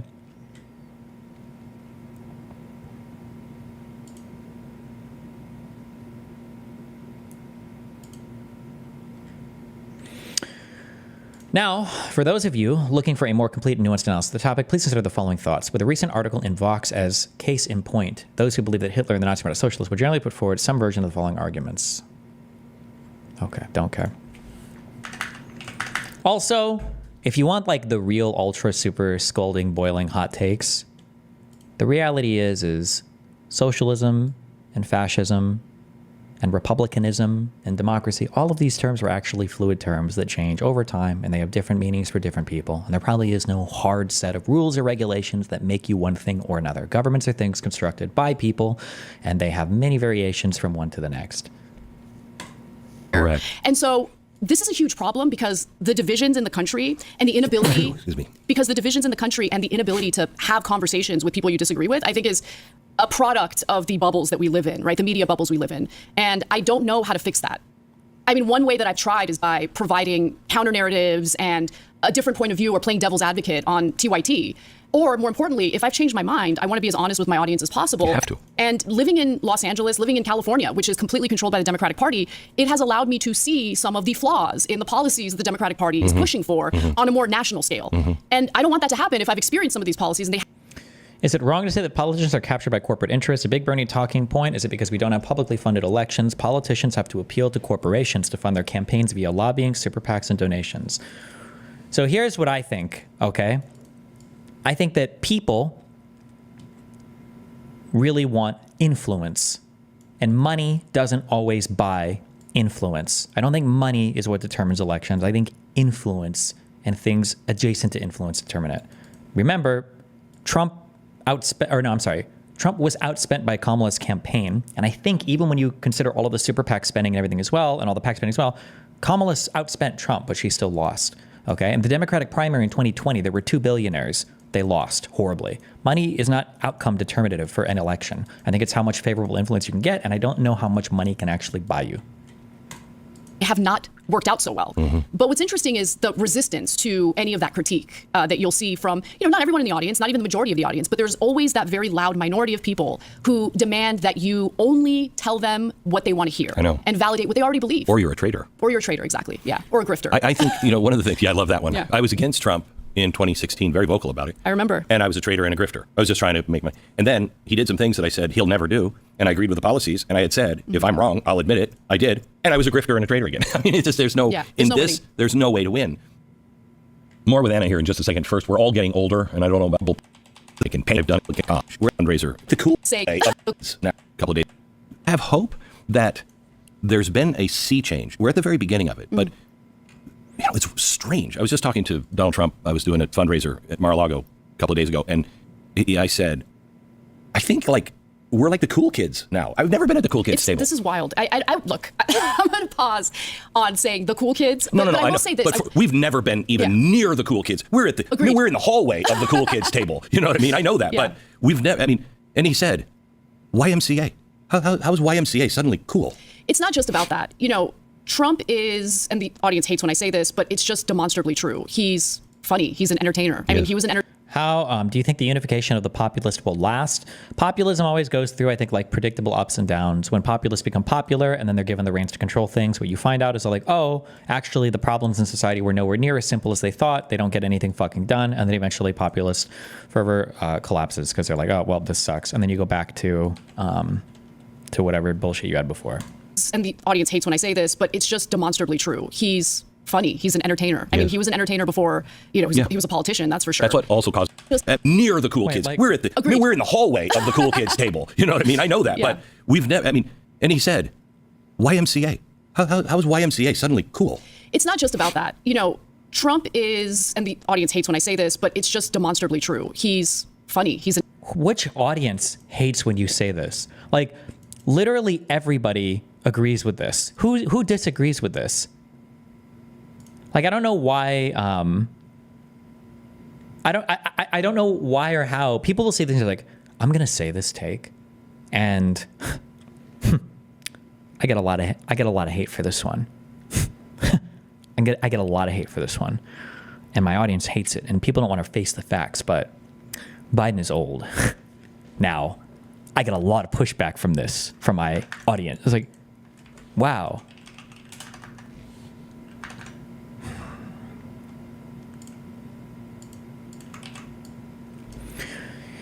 It's crazy how fast a shift in values can occur with certain people just because they had one bad experience with the worst element of their side. If you can switch out all of your values overnight, you never cared about them in the first place. It's annoying that people like Anna don't even notice how their shift is all about self-preservation and not even about having some kind of revelation. Yeah, but I mean, like the reality is they never had strong values in the first place. That's how it works, right?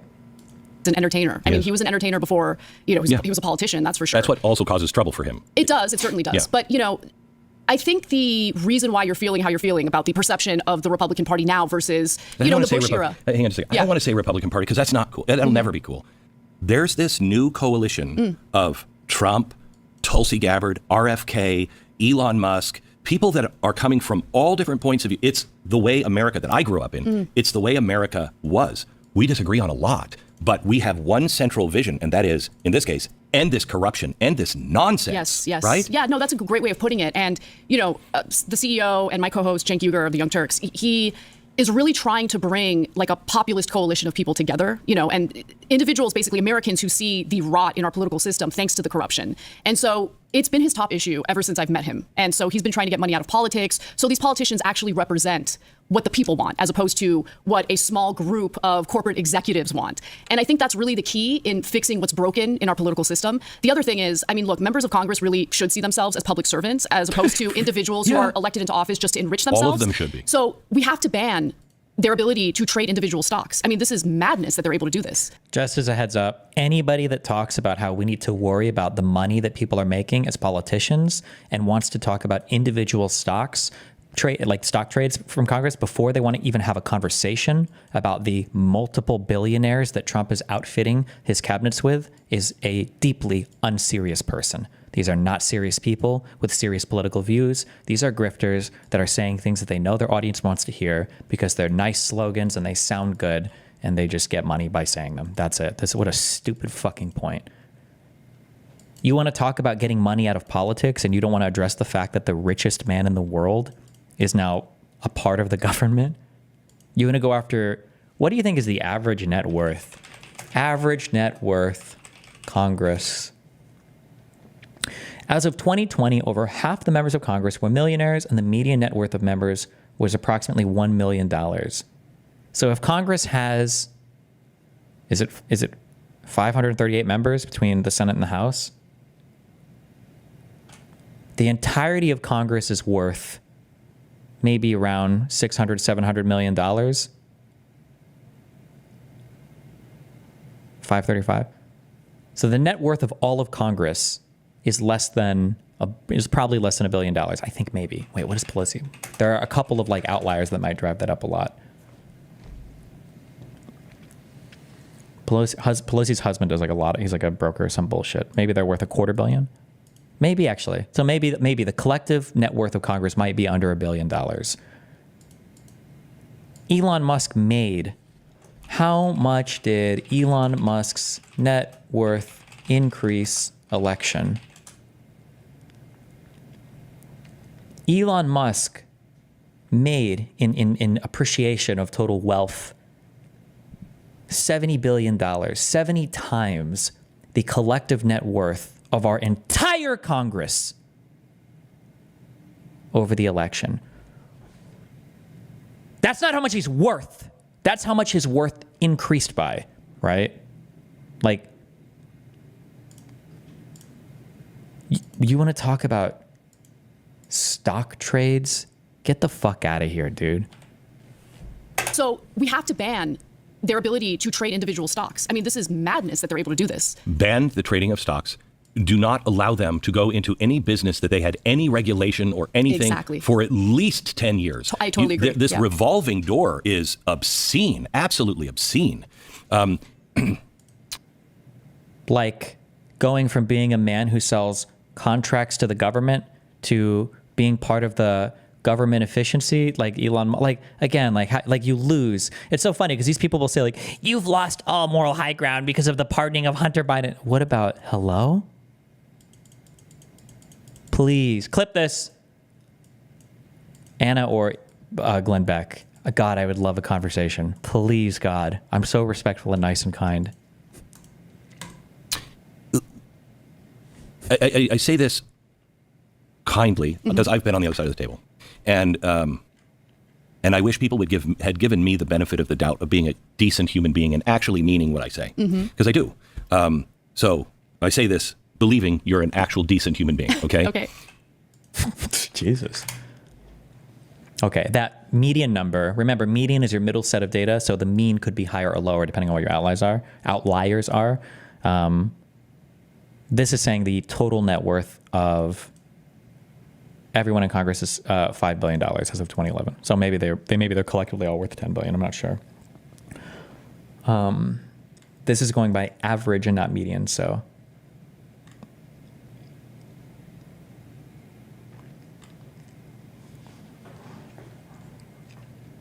but there you go. I don't know how much this has changed between now and 10 years ago. So.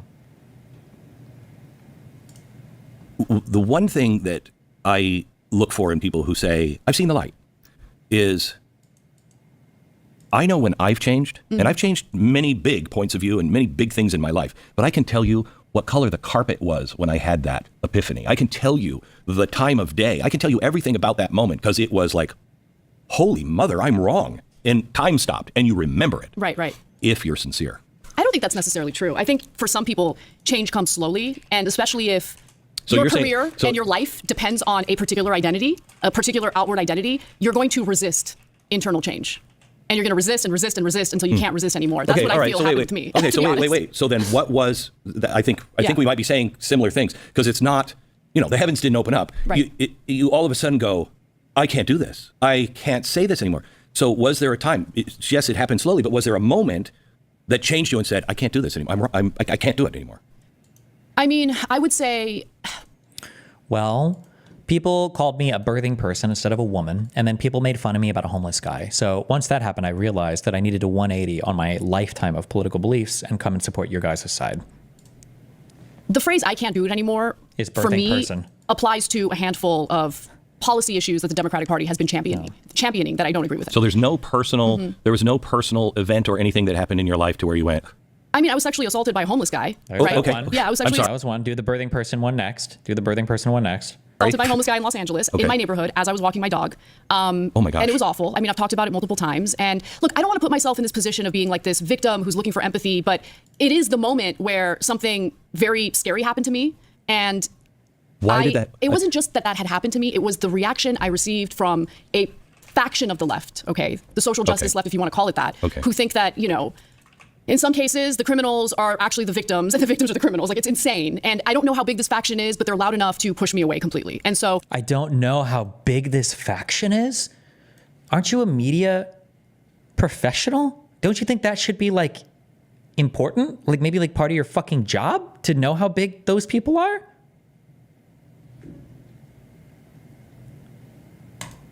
it wasn't that had happened to me. It was the reaction of the left and how they were far more concerned with me talking about it because they felt that that was stigmatizing the homeless community. I have never gone out of my way to say negative things about homeless people. I mean, people who are living out on the streets are, in a lot of cases, victims who need help, right? But I was victimized by a guy that was strung out on something, could have been meth. You know, he was jerking around as he was walking toward me with his buddy. And gosh, I'm so sorry. I didn't. Yeah, it's okay. It's okay. But it took a while for me to get over that because I still have to walk my dog. And so multiple times a day, I literally have to think about that incident. And so I thought maybe it would help to talk about it. And then when I did talk about it, I totally regretted it because I was shocked at the way people reacted to me. But what that moment taught me was some of the characteristics of the quote unquote left that I thought were good, right? Like the kindness, the open-mindedness, the willingness to go out of your way to look out for people who need help, like that kind of stuff. There's a portion of the left that has shed those characteristics. They've taken on a more nihilistic approach to things, and they don't even believe in reforms. They just believe that everything about every political system, every program we have, every institution we have is just worthless and we need to burn it all down. Isn't that kind of like what you two believe right now? I'm so curious if we ever come back to this point. What are the institutions or current parts of our system that you want to save? And the answer needs to be something more substantive than Bill of Rights. Okay. So that nihilistic nature, I think, leads to a lot of really bad ideas and terrible behavior online. And that's pushing people out, pushing people away. And you look at places like Los Angeles, for instance, right? Or Cook County, which is where Chicago is. I paid very close attention to Cook County and what the election results were going to be in Cook County, because you have an influx of migrants going to Chicago, right? You have a lot of anger among the black community in Chicago because they've been nickel and dimed by their local government. It's crazy. And at the same time, their mayor, Brandon Johnson, is doling out the cash for migrants and justifying it. And so they're angry. And so I'm watching is the black have an influx of migrants going to Chicago, right? You have a lot of anger among the black community in Chicago because they've been nickel and dimed by their local government. It's crazy. And at the same time, their mayor, Brandon Johnson, is doling out the cash for migrants and justifying it. And so they're angry. And so I'm watching all of this happen, and I'm just like, Democrats. I don't even know what. I don't even. I would have to look. How much money is the mayor allocating to? When she says migrants, does she mean illegal migrants? And we're just like mixing all the terms up because it's just scary foreigner people, and it's all like. It's okay. Democrats need to wake up because more and more voters feel like they're being abandoned by the Democratic Party, economically speaking. And everyone got mad at me. Everyone's like, oh, you're anti-immigrant. I'm not anti-immigrant. Immigrants built this country. Yes, my parents are immigrants. Yes. Okay, I am not anti-immigrant. But I do have a problem with the Biden administration neglecting the border, pretending like there wasn't a migrant crisis at all, allowing these municipalities to be inundated with migrants without any federal resources to deal with the problem. And what? We're going to pretend like that's not going to cause electoral harm? Of course it is. So when you look at places like LA, there was an 11-point swing toward the Republican Party. Kamala Harris still won, LA County, but 11% toward Republicans, that's crazy in Los Angeles. My problem with the policy there, again, I could be friends and debate and whatever with anyone.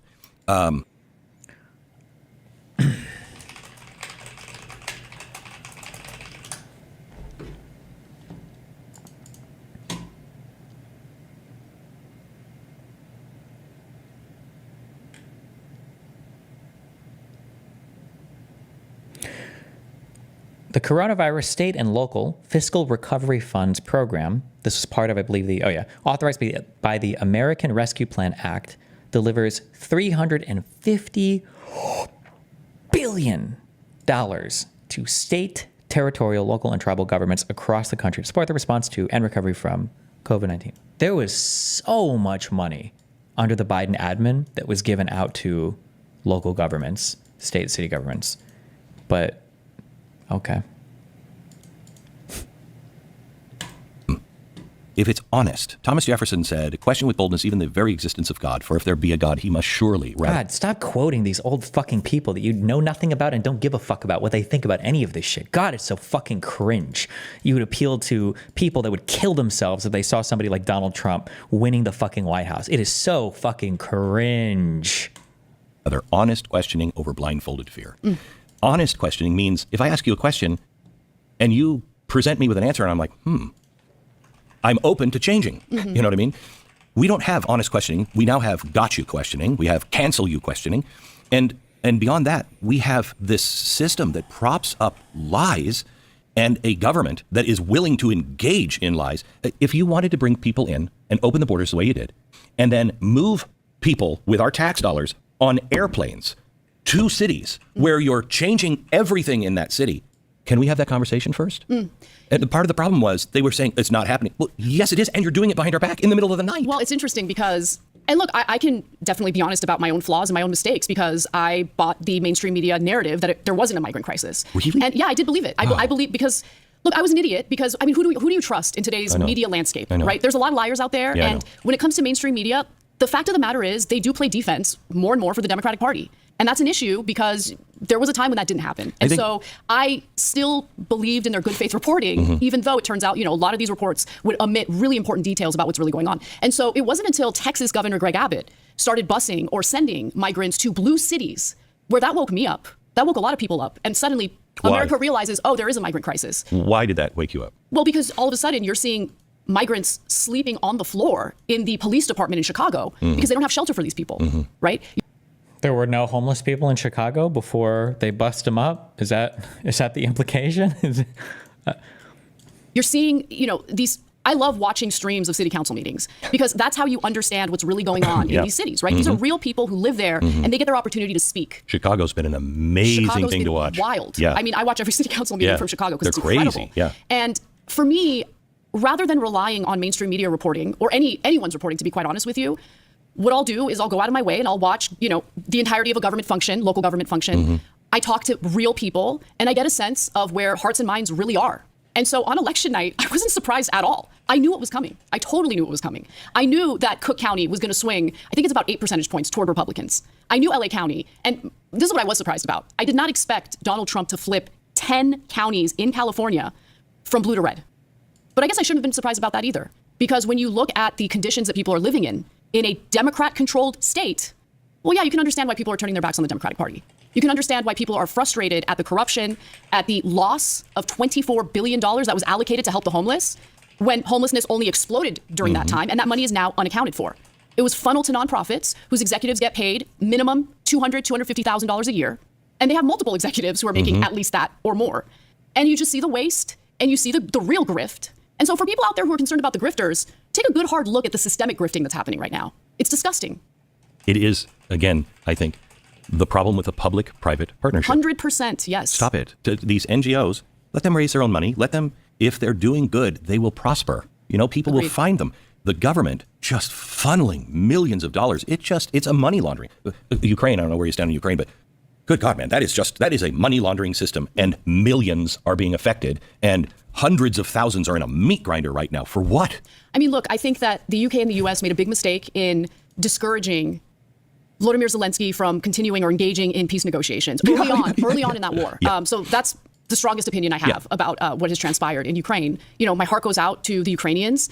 They're trying to defend themselves. They were invaded wrongfully, obviously, but I feel that the way the United States has carried out its foreign policy, certainly, starting in the Bush years, and it's only gotten worse from that, it's not really benefiting anybody. And it's certainly not benefiting the American people, which is another reason why I think you're noticing a bit of a shift or a realignment when it comes to our political parties. And look, it's bizarre. Trump came in and he just kind of messed everything up in the Republican Party. And it's really weird to find myself in this place where you hear Republican voters take on this anti-war, identity. And Democratic voters take on a more pro-war, neoconservative type. Just think of how fucking retarded the framing is.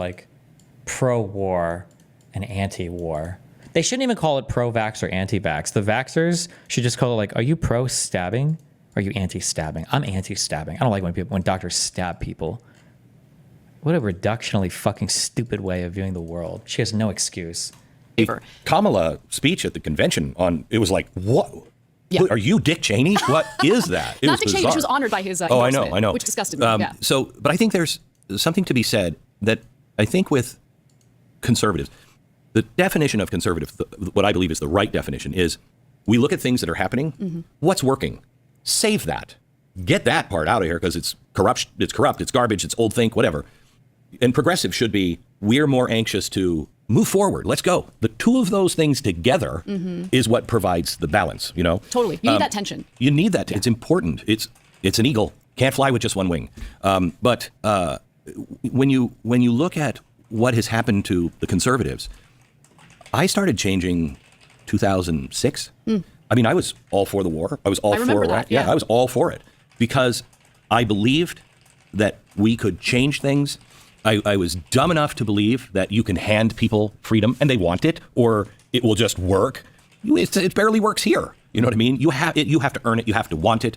And I was also naive enough to think that we were the good guys. That's a great point. I mean, look at Iran. I mean, we orchestrated a coup in Iran, which is part of the reason why, you have this theocratic, right. situation Yeah. that we're now fighting against. Right. Doing regime change is not a good idea. Not a good idea. The U.S. should not be in the business of engaging in regime change wars, period. George, I don't know if you've read his farewell address. Mm-hmm. Okay. If we would just do that, we would have been fine. But the State Department for decades has been on this path of we're going to control everything. If you're a country that says we don't torture, but we'll ghost plane you to some place that will torture, you're a monster. 100%. You're a monster. 100%. I can't believe I'm hearing you say this stuff. It's I've said crazy. this for years. I've said insane. it for years. Yeah. Wow, that's awesome. But you have to be consistent with your principles. And I think there's a lot of conservatives, and I'm so happy to see that now there are some Democrats that are doing the same thing.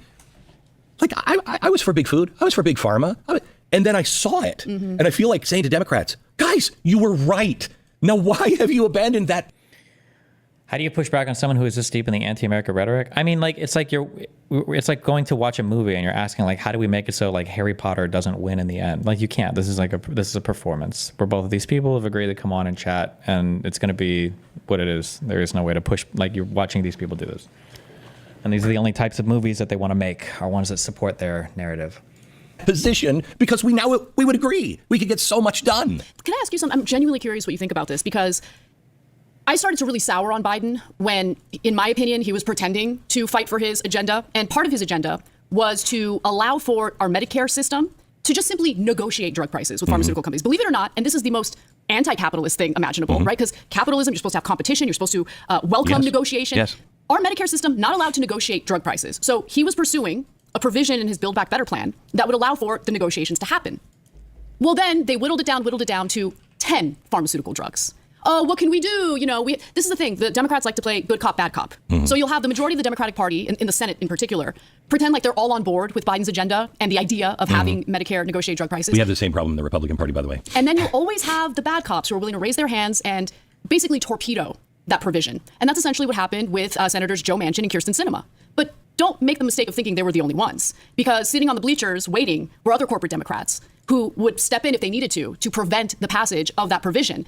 And so I love We're not going to talk about every single Republican in lockstep who voted against it. I love how you have Glenn Shitfuck Beck over here, who is an unashamed deep throater of every single conservative. He's like, oh yeah, keep going. Yeah. Oh my God. Like does she not, like, she's literally the,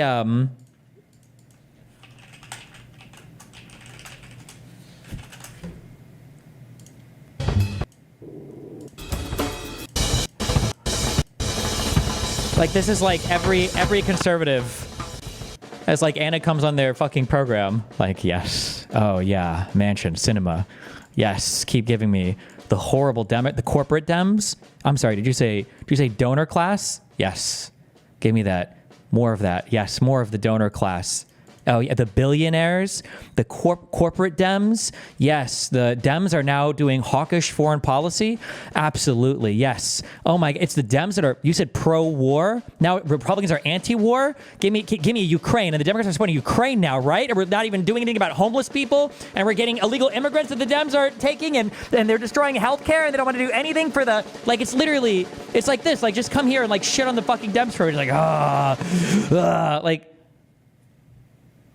Watching Democrats celebrate themselves because now Medicare can negotiate. Like, we're not going to talk at all. Who do you think is blocking these reforms?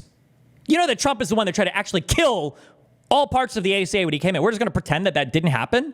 The drug prices of 10... Here's a question. We're 35 minutes left. I don't think a single negative thing has been said by Trump or the Republican Party right now. Do you think a single negative thing will be said about Trump or the Republicans by the end of this? 10 drugs. And sure, that's better than nothing. But I mean, I'm not going to give you a reward for whittling down a policy that made sense. That would have saved taxpayers in this country a lot of money. I think we could come to agreement on this easily. Mm-hmm. That's why I'm so excited about RFK. Get them out of government. Mm-hmm. Get them out. I don't want them anywhere. I want our government to have that limited work of just, who do you run to if the police are in part of it? You can't run to the press and say, hey, look, because the press no longer is protecting the little guy. They're protecting the pharmaceutical company or the government, which is the same. The press was doing positive PR for the Democrats on this issue, as the Democrats essentially destroyed their own agenda. Okay, like it was ridiculous. So I just, if you're going to run to the press to get accurate information about what's going on, I mean, what I'm saying though on that is there is no good cop. Name 5 bad policies from Trump except tariffs. I bet you can't. Was that supposed to be tariffs? It's hard to name bad policies from Donald Trump because Donald Trump didn't have any policies. But I would say that the only major piece of legislation he had, the tax cuts, I think that having massive tax cuts, especially the disproportionately award wealthy people, without pairing them with spending cuts, so to increase deficit spending, in a time when the economy is already booming, I would say that was bad. I would say that his repealing of the ACA's mandate for everybody to purchase health insurance, I would say that was bad. I would say that his attempt to repeal DACA was bad. He only failed because the Supreme Court said that he didn't do it properly. I would say that when he banned travel from 7 Muslim majority countries just because he wanted to, I would say that was bad. I think that the tariffs that Donald Trump did was bad. We ended up having to pay huge government subsidies to like soybean farmers and stuff in order to compensate them for the losses that happened as a result of those tariffs. I would say that his policy of relentless support for Israel was bad. And backing Netanyahu when he was talking about defunding UNRWA, I would say that his recognizing of the moving the embassy to Jerusalem with no strings attached, I would say that was bad. I think that his lack of big support or strong support for Ukraine when Russia was actively fighting the Donbass was bad. I can think of things that he didn't do that was bad, but the problem is that Trump did so little as a leader. It's hard to even say like this policy was bad because he was so ineffectual as a leader. Like foreign policy wise, his meetings with Kim Jong-un were fucking cringe and bad. Everything relating to the wall and having to use the military to build the wall through executive action because he couldn't get any congressional support on it was bad. I don't know. What do you mean? We are a system of checks and balances. Congress and the Senate, they're all backroom deals. I talk to congressmen and senators who say, what the hell am I even doing here? We don't debate anything. We don't talk about anything. They come out and say, here it is. You have 10 minutes to read it and vote, and you're voting this way. There's no checks and balances. You really think that that's how all congressional legislation happens, and it's just immediately shoved in front of them and then they don't check any of it? Is that the administration? Does the president work for all of these administrators? Or do the administrators work for the elected guy? It's all out of control. And the one that was supposed to watch is the media. And the media, and now with big tech, they're all part of that system. We have to find a way to go back to I really feel like if we could, have you tried turning it off and turning it back on again and reset it to its factory settings? You know what I mean? There are things that we need that we can't cut. There are things that we've got. But we have got to, it's rotted from the inside on both sides. We have. Remember, what was her complaint earlier? All of the. Now, maybe she's about to push back. Okay. Maybe she's about to push back. And they don't even believe in reforms. They just believe that everything about every political system, every program we have, every institution we have is just worthless and we need to burn it all down. Set it to its factory settings. You know what I mean? There are things that we need that we can't cut. There are things that we've got. But we have got to, it's rotted from the inside on both sides. We have to, I don't want to, the American idea is right. It's isn't he basically saying the same thing? We literally need a whole reset on everything. I really feel like if we could, have you tried turning it off and turning it back on again and reset it to its factory settings? You know what I mean? There are things that we how is that so much different than what you were talking about here? That kind of stuff. There's a portion of the left that has shed those characteristics. They've taken on a more nihilistic approach to things, and they don't even believe in reforms. They just believe that everything about every political system, every program we have, every institution we have is just worthless and we need to burn it all down. Okay. So that nihilistic nature. Maybe she's about to push back, though. Need that we can't cut. There are things that we've got. But we have got to, it's rotted from the inside on both sides. We have to, I don't want to, the American idea is right. It's great. It's to create a more perfect nation, meaning we're never going to be perfect. And the mission statement in the Declaration of Independence, there's nothing more inspiring from any country in the history of the world than that. I want to try to create that, knowing we'll never get there, but we can make progress towards it. Mm-hmm. So we can't jettison everything, but we have got to go in with, I don't even know if you can do it with surgical knives anymore because it's so big and out of control. Just start chopping down reshaping the tree. Yeah, there's been a lot of attention focused on, DOGE, right? The Department of Government Efficiency, and what they're going to focus their energies on. She's not about to fucking support DOGE, is she? That's not about to happen, right? No shot, dude. Why? No, they are. Don't get upset. This is theater. It's all a show. And focused on, DOGE, right? The Department of Government Efficiency, and what they're going to focus their energies on. But I actually think it's good that we finally have somebody, looking at bureaucratic waste and corruption. Finally, because we've never had that ever before. Finally, we have somebody looking at this. I'm cautiously optimistic, mostly because of the fact that a lot of the conversation is focused on the Pentagon.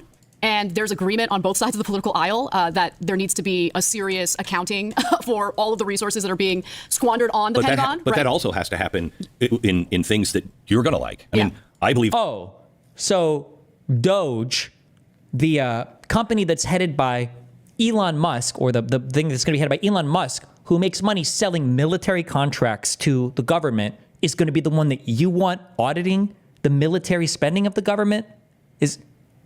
Oh, okay. Glad that we need to stop congressmen from trading stocks because it might influence their decisions. Thanks for that one, Anna.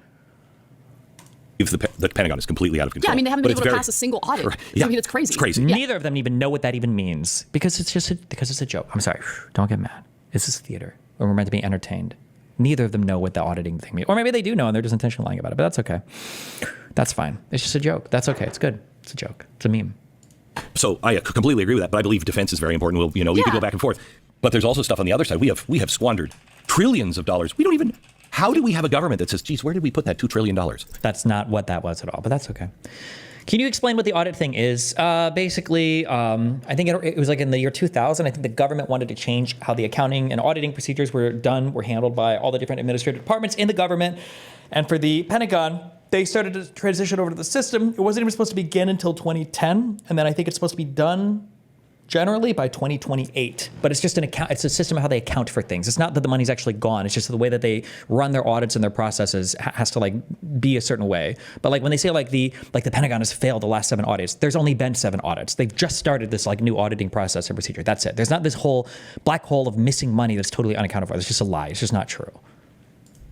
How does it happen? Yeah, it's crazy. It is. I mean, I agree with you. I think that even when it comes to, look, I agree with programs that are meant to help the homeless. I totally am. So that's the type of, those are the types of policies.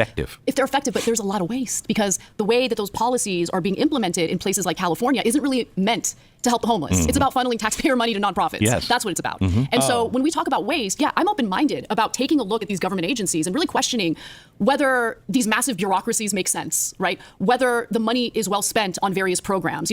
Let's do a little bit of testing to see if these policies or these programs are even effective. Yeah, we don't do that. There's no testing for any government, anything. They just basically throw money blindly at things. And then this is like when people will look at a study and it's like, study says eating meat bad for you. And they're like, huh, I wonder if they controlled for obesity levels. I wonder if this study that was published in Nature from this guy who's got a high impact factor journal and a guy who's published 52 articles on this. I wonder if he even considered for 1 microsecond about the socioeconomic status. Idiot. Did you ever fucking think about that? How is this your job? How is this your job? Do you get to say the most retarded shit? I wonder if the government has ever even thought about how the money is spent. We should test for it. Yeah, no fucking shit. It's okay. This is a meme. It's a meme. It's a meme. It's a meme. It's a meme. It's a meme. This is a meme. In carrying out what their objective is. See, this is why I think the 10th Amendment is so important. It creates 50 laboratories. You want universal health care in Massachusetts? Have it. Do it. Vote for it. You want it in California? Have it. Do it. If it works, we'll do it. If it doesn't work, you can't just say, oh, we need bailout from the federal government. Why should I pay for something that doesn't work? You know what I mean? And if there's 50 laboratories, somebody's going to come up with something better. You know what I mean? But we have all of this federal regulation to stop people from trying things that might work. Yeah. So are you consistent on that issue, though, on the idea of states' rights? Hold on. Are we about to get 45 and a half minutes in? Anna Kasparian, who definitely hasn't become far right, is finally giving us our first piece of pushback against Glenn Beck. Here we go. You know? Yeah. So are you consistent on that issue, though, on the idea of states' rights and allowing for the federal government to just kind of take a step back? It seems like a setup question. No, but I'm yes. not, it's not a gotcha or anything, but mostly because in conversations with Republicans or with conservatives or anyone on the right, they tend to have this idea of states' rights when it comes to economic policies or things like healthcare, as you mentioned. But then it comes to some of the more conservative social issues where they do want the federal government to be involved and have a standard. Like, for instance, why is she's stepping into a loser issue? What are the two issues that she could possibly fight on here? Abortion or gun control? Because for abortion, Glenn Beck gets to win and say, well, abortion is left up to the states now. And for gun control, he gets to win because he can say, well, that's defended in the Constitution. What issue is she possibly going to step into here where she can win this? You know, there's a small but loud group of people who are on, Trump's case about not wanting to pursue a federal ban on abortion. Yeah, and now he's just going to say, well, Trump has said he's not going to sign a federal ban for abortion. That's why I support that. And he's going to say, and I don't know if I would support a federal ban on abortion. Right. I'm curious what your thoughts are. Federal government has nothing to do with it. The Supreme Court has ruled with it. I don't think you can legislate morality. I think the problem with the abortion case is on the right side. Forget about the baby for a second. Mom. Why is she in it? She is most likely not in it in this situation because she's like, I want to shout my abortion. Right. Okay. Right. They're in trouble. Yep. Something has happened. Something has failed. They have no framework around them to help them. We cannot just say to that person, no, because they'll go someplace else. True. We have to care about the baby and the mother and help fix. Why have they not updated the Pentagon spending system or tracking? Why not just fix the issue now instead of letting it go on? They are updating it. What do you mean? I think they either passed the largest percentage of or they partially passed the last one they did. The Pentagon has been updating our stuff. It's a work in progress. It takes a long time. There's a whole bunch of different administrative stuff that's going on there to change how they do the entire accounting for that the department or whatever. What's broken? When somebody is using abortion for birth control, I don't even understand your moral sense. But I understand 80%, I bet, of people who are having an abortion. There's no law that will fix that. None. We have to find the way by working reasonably with each other. I went to GLAAD and met with GLAAD this years ago when Iran was throwing gays off of the rooftop. I've always been for gay marriage. I'm more libertarian. I don't care. Marry who you want. Don't tell me and my church what I have to do, and I'm not going to tell you what you have to do. And I went to GLAAD and I said, look, we could argue all day long about wedding cakes. They're throwing people off the roofs because they're gay. This will be wildly unpopular with my audience, and it will be wildly unpopular with your audience. But why don't we come together and say, we disagree on a whole bunch of stuff, but this we agree on. Life has meaning. Okay? They wouldn't do it. Interesting. Okay. And until we have the guts to stand up and say, look, this is going to be unpopular on my side, it's going to be unpopular on your side, but we're both reasonable. Laws, when it's oppressive, when they're just forced on you, it feels oppressive. We have to change the hearts and minds. And the only way we're going to do that is by talking to each other 100%. and actually looking at the problem, not just saying, oh, it's the homeless. That means, my father used to say, I'd say, Dad, I want to talk about God. Okay, we cannot talk about God. What do you mean? I like how he kind of weaseled his way out of that. He didn't even... Glenn Beck, I just remember this after I said it. Glenn Beck actually is super anti-abortion, from a crazy moral standpoint. I wonder if she's going to ask me on, so would you support a federal abortion ban? He weaseled his way out of that very carefully, because what he's saying basically is, well, I want every state to vote against it, is kind of what he made the argument for. Do you think she'll ask him that again? Because he basically hinted at that, but didn't say as much. Let's call him first cause, because God means something different to you than it does me. First cause, we don't have any images in our head. So we start from there. When we say, we want to talk about abortion, it means something to you, means something to me that's deeply seated in us. True. We have to find our way to the compassionate core of the human experience. How do we get there? What is your suggestion? Oh, that was it. Okay. Well, nice. Man, what do we do? Well, we got to trust Donald Trump to tear down and rebuild the entire system. Suggestion. I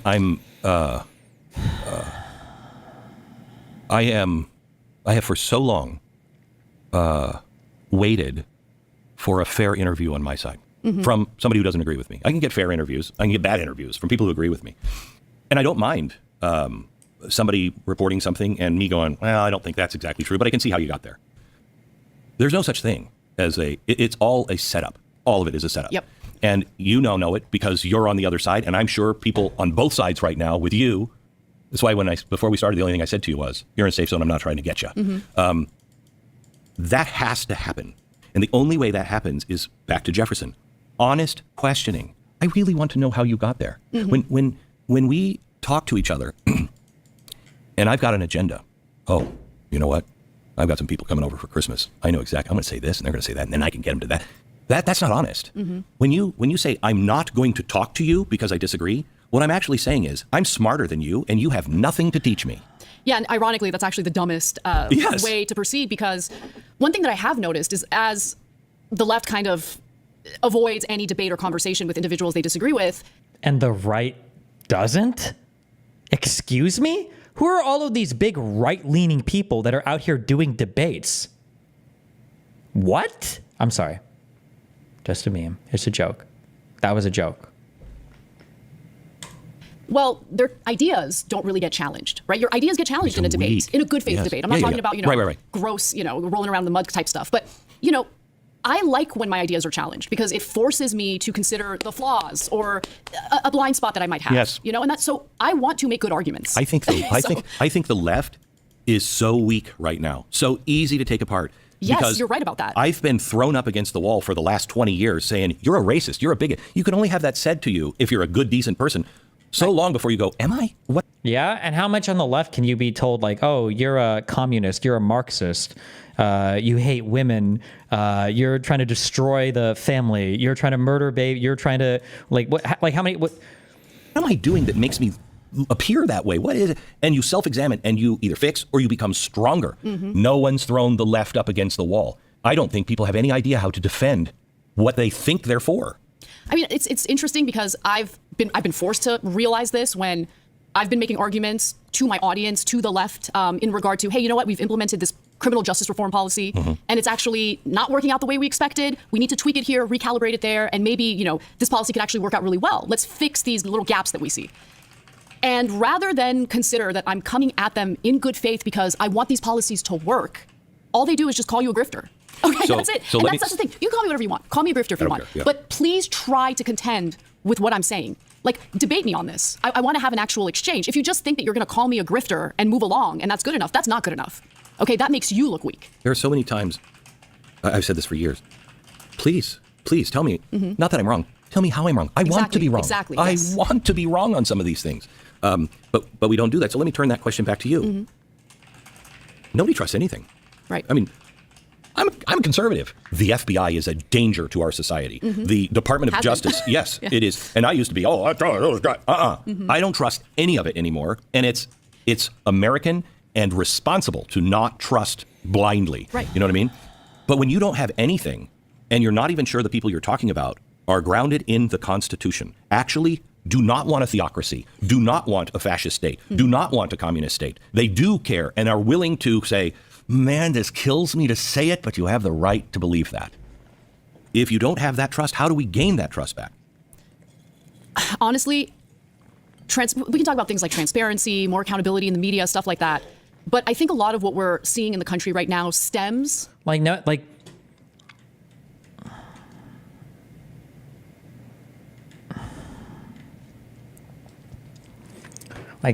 don't even know, bro. The reason why I write this stupid shit down and we read stuff and we go over articles and we watch macro econ classes, because I feel like this is my job. I get paid a lot of money for this. So I want to be good at it. I want to know what I'm talking about, right? What if I imagine instead of Anna and instead of Glenn Beck, you just pulled a random centrist dipshit and some random Republican dipshit and then put them in a room and had them talk for an hour and 5 minutes about the current media environment? We would get about the same thing. What is the point of these two people speaking? This shit is your job. I don't have any solid examples. I just have slogans and talking points. Don't let Congress people trade stocks. Make government more efficient. Don't call people racist. It's just these are conservative copy pasted talking points. This is a waste of everybody's time.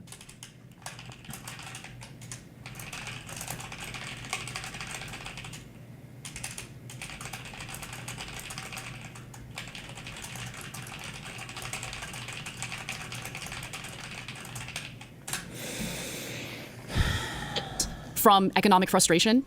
And you have to think about it this way. When Americans feel like they have no stake in the game, that's where the nihilism comes from. When you feel like you have nothing to lose, That's what's going to give you the type of mentality that's going to allow you to literally shoot and kill a UnitedHealthcare CEO in cold blood, in broad daylight. Okay, we have some real problems in this country right now. Right, but that's...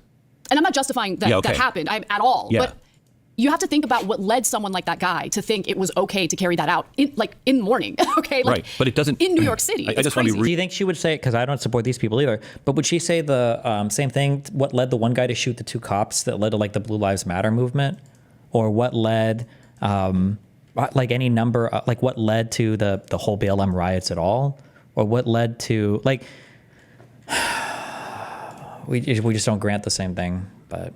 think it was okay to carry that out in the morning. Okay, right, but it doesn't... In New York City, I just want to be really, really careful, because I know what you're saying, and I agree with you, but I want to be very clear on what you're saying. Nothing justifies. No, I am not justifying it. Trump's assassination attempt, yeah, true.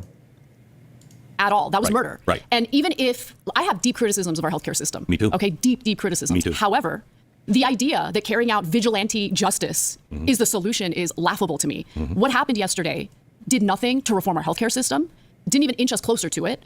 And at the end of the day, it just led to the murder of one individual who happened to be the CEO of one of the healthcare companies. That's not going to fix or solve anything at all. So, but what I'm trying to get at is there's a reason why there has been this increase in political violence in the country, which I'm also not justifying. But I'm also not surprised by it because people feel like they have nothing to lose, or more importantly, nothing to look forward to, nothing to build upon. So can I ask you a difficult question? Yeah, of course. Like, how can you even sit here and guess at that when you don't even know who the shooter was yet, right? This was recorded a day ago. You don't even know who the guy was. Didn't it come out that the guy was actually like a really affluent dude who like was valedictorian at his school or like, the guy had a ton to lose. So it's not even... Or am I wrong? Was that not true? Did we get the full background on this guy?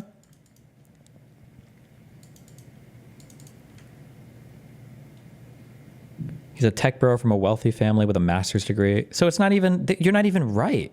Your whole prescription and system and way that you're describing this guy, you're not even correct. You're the one factual thing you're talking about, you're just wrong. To look forward to, nothing to build upon. So can I ask you a difficult question? Yeah, of course. I believe in the American way, not the system we have. Right. I believe in the founding ideas. And I believe we can be that. And I believe tomorrow can be brighter. And I believe my children... Just to be clear, the American way is the system. That's what the American thing was, right? So I don't know what he means when he says, I don't believe in the system. I just believe in the American way. I don't know what the fuck you mean when you say that. Is it a handful of fucking quotes? Like, what the fuck are you talking about? And can surpass me. It's going to be hard. Very hard. And in this, if we keep going this way, no. But I do have optimism. And I do believe the individual chooses to chart their course. Some people need help, assistance, whatever. We're not born on a level playing field. We're all born equal. We all have an equal chance. But some of us need some help, and et cetera, et cetera. What I hear, from the left is, you can't do it because that group of people are in your way. You are black, whatever color, you're a woman, you're gay, they hate you, they'll stop you. That leads you to a place of hopelessness. I agree that there's a certain level of defeatist mentality on the left that I don't think is necessarily helpful, right? We have to think a little more strategically about what type of, systemic obstacles are standing in our way of help. Okay, 8 more minutes. They're speaking with as much substance as the report you wrote yesterday. Yeah, we have 8 more minutes for some criticism of the Republicans or Donald Trump. Just one.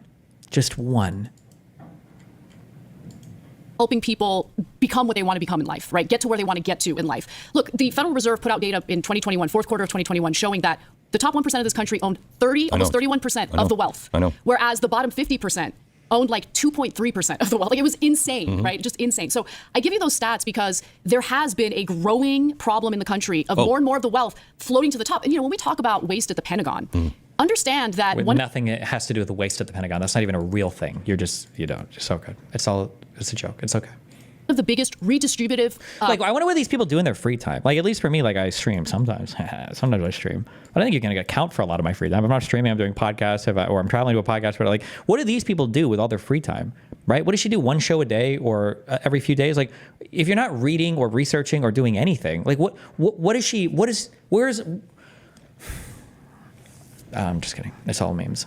The top, and when we talk about waste at the Pentagon, understand that one of the biggest redistributive policies that we have in this country that takes money from the bottom to the top is... It's not, she's not going to say the military industrial complex, is she? The money that goes to the defense contractors. Yes.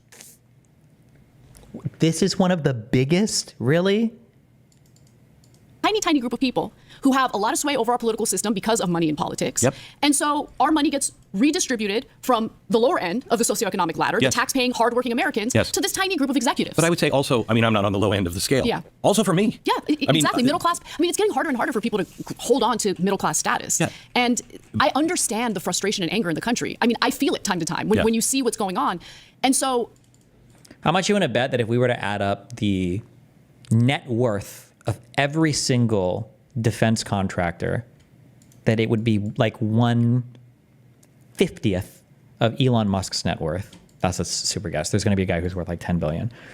Top 3. Okay, we'll do top. I'm just curious. Top 5 defense contractors. One of these guys is going to be a mega billion. I'm going to be fucked. Hold on. Okay, my AI answer says, okay, Lockheed Martin CEO, James D. Okay, James D. What is that? Takelet? Net worth. Okay, my AI, that can't be right. Oh, that's just salary. Okay. Okay, we have $83 million, according to Guru Focus. Okay, it's a bullshit site. Okay. Raytheon. Okay. RTX. Okay, remember that number, okay? 83 million. RTX, CEO. This guy. Christopher T. Callio. Net worth. No shot. Really? 10 million, $11 million?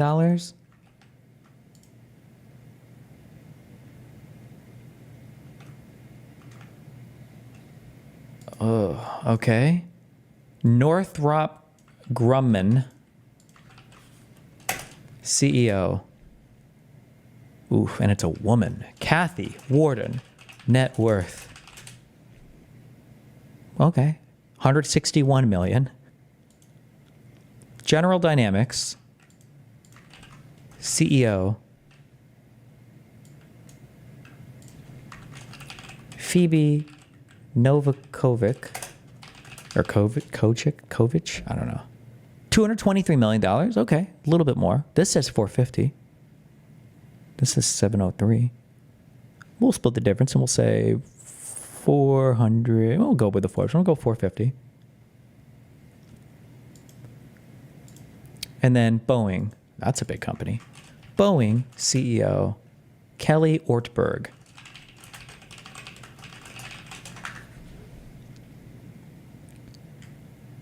$29 million. So where are we at for all of this? Was it even $1 billion? Did we make it? Did we make it to $1 billion? Oh, these are the top 5. So where is all the money going, or who has all this money that these guys collectively don't even have as much worth as Vivek. But this is where the income inequality is coming from, is to the Pentagon, to military contracts. This tiny group of executives. But I would say also, I mean, I'm not on the low end of the scale. Yeah. Also for me. Yeah, exactly. Middle class. I mean, it's getting harder and harder for people to hold on to middle class status. Yeah, the middle class is losing because of defense contractor CEOs. And I understand the frustration and anger in the country. What is the Walmart CEO worth? Walmart CEO, Doug McMillan. Oh, he's a newer CEO. But he's not going to be worth that much. I don't know. This guy's worth almost $400 million. Do you think Walmart's stealing all of our shit? To be fair, it wouldn't be just CEO, but revenue of the companies, no? What, companies don't have expenses now?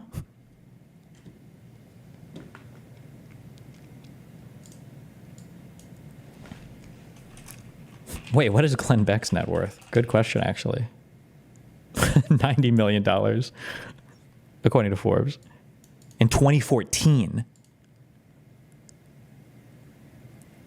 Oh, so he's probably worth over, what, 200 million now?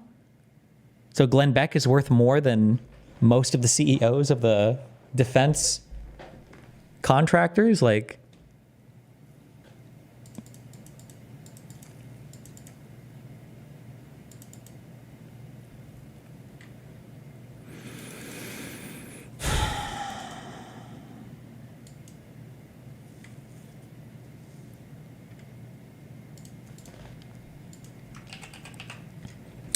what is this? Categories ranked by market capitalization. Defense contractors are ranked 50th, below EV charging. I wonder how much overlap there is between those, though. Like, this is defense contractors is 1.165 trillion, and then tech is at 35.637 trillion. Is like some of the defense stuff incorporated in this tech thing? Or like the software or tech hardware thing, or energy?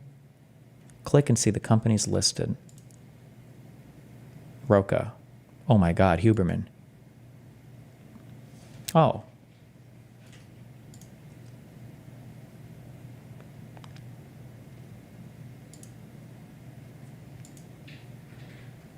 Raytheon, Honeywell, Lockheed Martin, Next Vision, Safran, General Dynamics, Northrop Grumman. This is the total market capitalization. So not even revenues and not even profits, but just the total market capitalizations of all these companies. The market capitalization is $1.124 trillion for all of these. Apple is larger than our entire defense contractor market. The market capitalization of the company, at least. NVIDIA is larger than our entire defense contractor market. Microsoft is larger than our, on their own, than our entire defense contractor market. Amazon, Google, Facebook, Tesla, owned by... I don't actually think Elon has over 50%, right? In Tesla, right? No, he would be worth over $600 billion.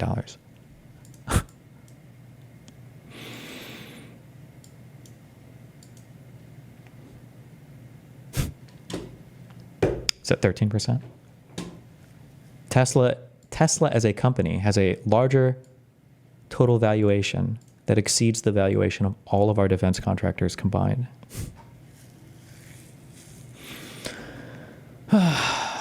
Okay. Country. But I would say also, I mean, I'm not on the low end of the scale. Yeah. Also for me. Yeah, exactly. Middle class. I mean, it's getting harder and harder for people to hold on to middle class status. Also for me, what? Hold on. Money in politics. Is the money that goes to the defense contractors. Yes. A tiny, tiny group of people who have a lot of sway over our political system because of money in politics. Yep. And so our money gets redistributed from the lower end of the socioeconomic ladder, Yes. the tax-paying, hardworking Americans, Yes. to this tiny group of executives. But I would say also, I mean, I'm not on the low end of the scale. Yeah. Also Okay, for me. that's good. Yeah, exactly. Middle class. I mean, it's getting harder and harder for people to hold on to middle class status. Wait, also for me, what? Is he acting like he's being robbed by these... Wait, what? Almost 31% of the wealth. I know. Whereas the bottom 50% owned like 2.3% of the wealth. Like, it was insane, right? Just insane. So I give you those stats because there has been a growing problem in the country of more and more of the wealth floating to the top. And, you know, when we talk about waste at the Pentagon, understand that one of the biggest redistributive policies that we have in this country that takes money from the bottom to the top is the money that goes to the defense contractors. Yes. Tiny, tiny group of people who have a lot of sway over our political system because of money in politics. Yep. And so our money gets redistributed from the lower end of the socioeconomic ladder, Yes. the tax-paying, hardworking Americans, Yes. to this tiny group of executives. But I would say also, I mean, I'm not on the low end of the scale. Yeah. Also for me. Yeah, exactly. Middle class. I mean, it's getting harder I don't know if he's saying the money's being taken from him or funneled to him. I'm not sure what point he's making here, but... and harder for people to hold on to middle class status. Yeah. And I understand the frustration and anger in the country. I mean, I feel it time to time when you see what's going on. And so you think about the federal minimum wage, it's $7.25. I did the calculation earlier today because I was curious, like, what's the exact amount of money? I mean, you're barely making like $13,000 a year with that, right? So I hate to say this, but I'm such a states' rights guy. Yeah.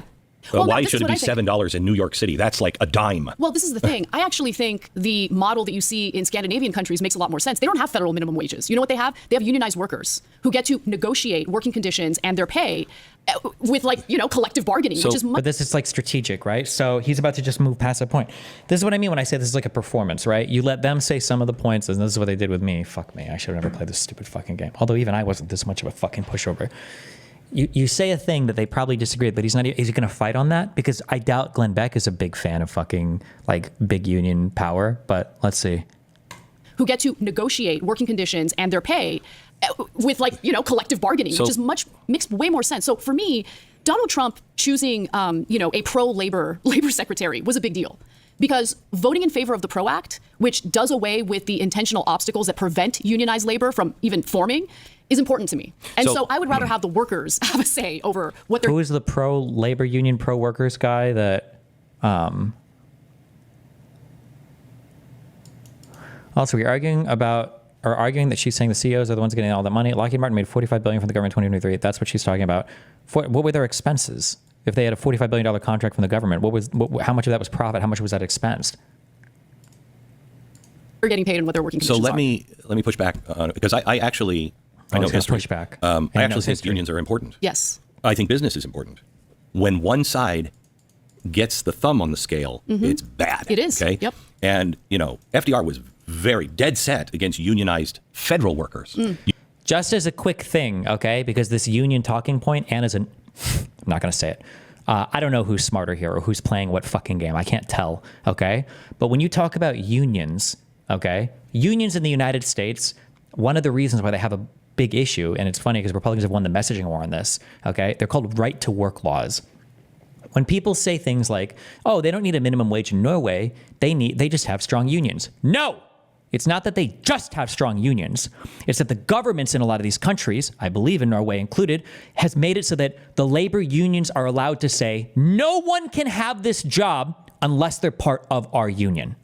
In the United States, doesn't allow this, which is why we have things called right-to-work laws, meaning you have the right to work without being part of the union.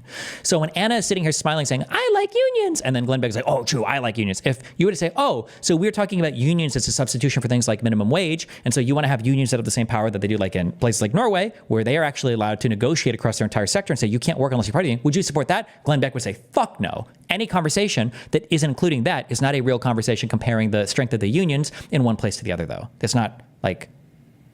It's just a bullshit conversation.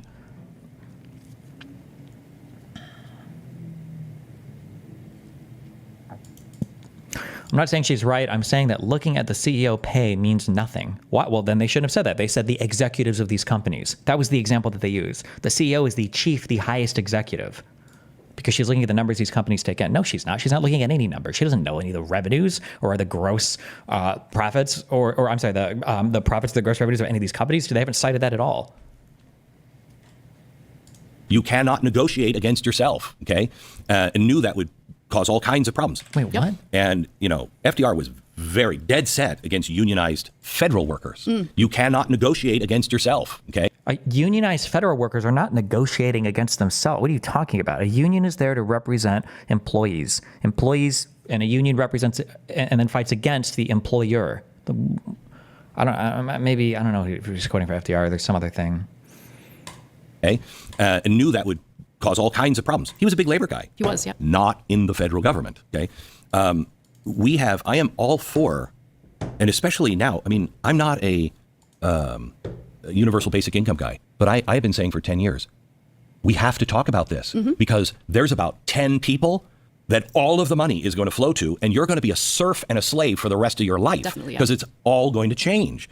So I don't know what the answer is, but I do want a gig economy. I want an economy that if I'm a mom and I only want to work these hours, I can check in when I want, limiting people's options is not good. Balancing and making sure you're not getting ripped off on either side is better. Absolutely. So how do you achieve that when labor unions can give so much money to politicians? We got to get money out of politics. And I mean that. I'm not just talking about corporate interests. I'm also... So his only contribution to the union point that Anna just brought up is to shit on unions. He shit on federal unions, and then he shit on unions when it comes to lobbying. So he's just, okay, but she's okay with that. Also talking about the power that unions have, both on a local level and on a federal level with the campaign donations that they engage in, right? But how do you do that? You have the teachers union. Right. Teachers union keeping kids out of school. Right. because it was a union. There was no science. We now know this. How do you do that? You have to pass. I mean, look, Cenk Uygur, through an organization that he founded called Wolfpack, has been fighting for a constitutional amendment to get money out of politics. And it wouldn't just impact corporations. It would impact any entity that engages in these current legalized bribes. And I think that's the right course of action. Now, it's difficult because you need lawmakers on a local level, like states, to agree to a constitutional convention. And that's been an incredibly difficult thing to accomplish. Or amendment. Yes, exactly. Yeah. So, and, there are a ton of Democrats who don't like the idea because they're worried that it's going to be hijacked by, Republicans and they're going to get their way. But I think that really this is the only way that we're going to fix our broken system, because otherwise all of these politicians, they're not working on behalf of the American people. They're working on behalf of the individuals who have bribed them. It's that simple. And we've seen how it's been playing out. If we do away with money in politics and we pass laws banning members of Congress from trading individual stocks, which in some cases it's obvious they're doing it with insider information they're getting from their closed-door briefings. No. Nancy Pelosi is just a genius. Genius. Yeah, she just outperforms the S&P 500 consistently. Yeah, crazy. Well, does she even? Is there even proof of that? Does her is it just through stock trading, or does her husband do private equity as well? What? I'd have to go look. Every time I've looked at anything related to congressional stock trading, everything they say is always a complete total fucking lie about it. Do you think that teachers' unions are bad? The only time somebody says a union is good or bad is because they don't understand what a union is for. A union is not here to better society. A union is not here to increase all of our happiness. A union is not here to make to make things more fair or whatever. Unions exist to represent their employees. Remember, the goal of an employee is to work as little as possible and to get paid as much as possible. So unions are antagonistic towards employers whose goal is to pay as little as possible and get as much work as possible. That's all a union is for. That's it. So whether you like or don't like a union is whatever. Unions should probably exist because employers tend to have way more bargaining power than an individual employee. So employees that collectively bargain in the form of a union tend to have a bit better time negotiating against employers. That's why unions are generally considered a good thing to exist. But they don't necessarily, a union isn't here to save you from pollution or from immorality, which some people, or a lot of people, seem to think is the point. But I am thrilled that you are here. Thank you. And I know there's probably a zillion things we disagree on, but you are a gracious. Thank God we don't have to talk about any of them. And very smart woman. And Thank you. I'm proud to have you on the show. Thank you. It's been a pleasure. Thank you for having me. You bet.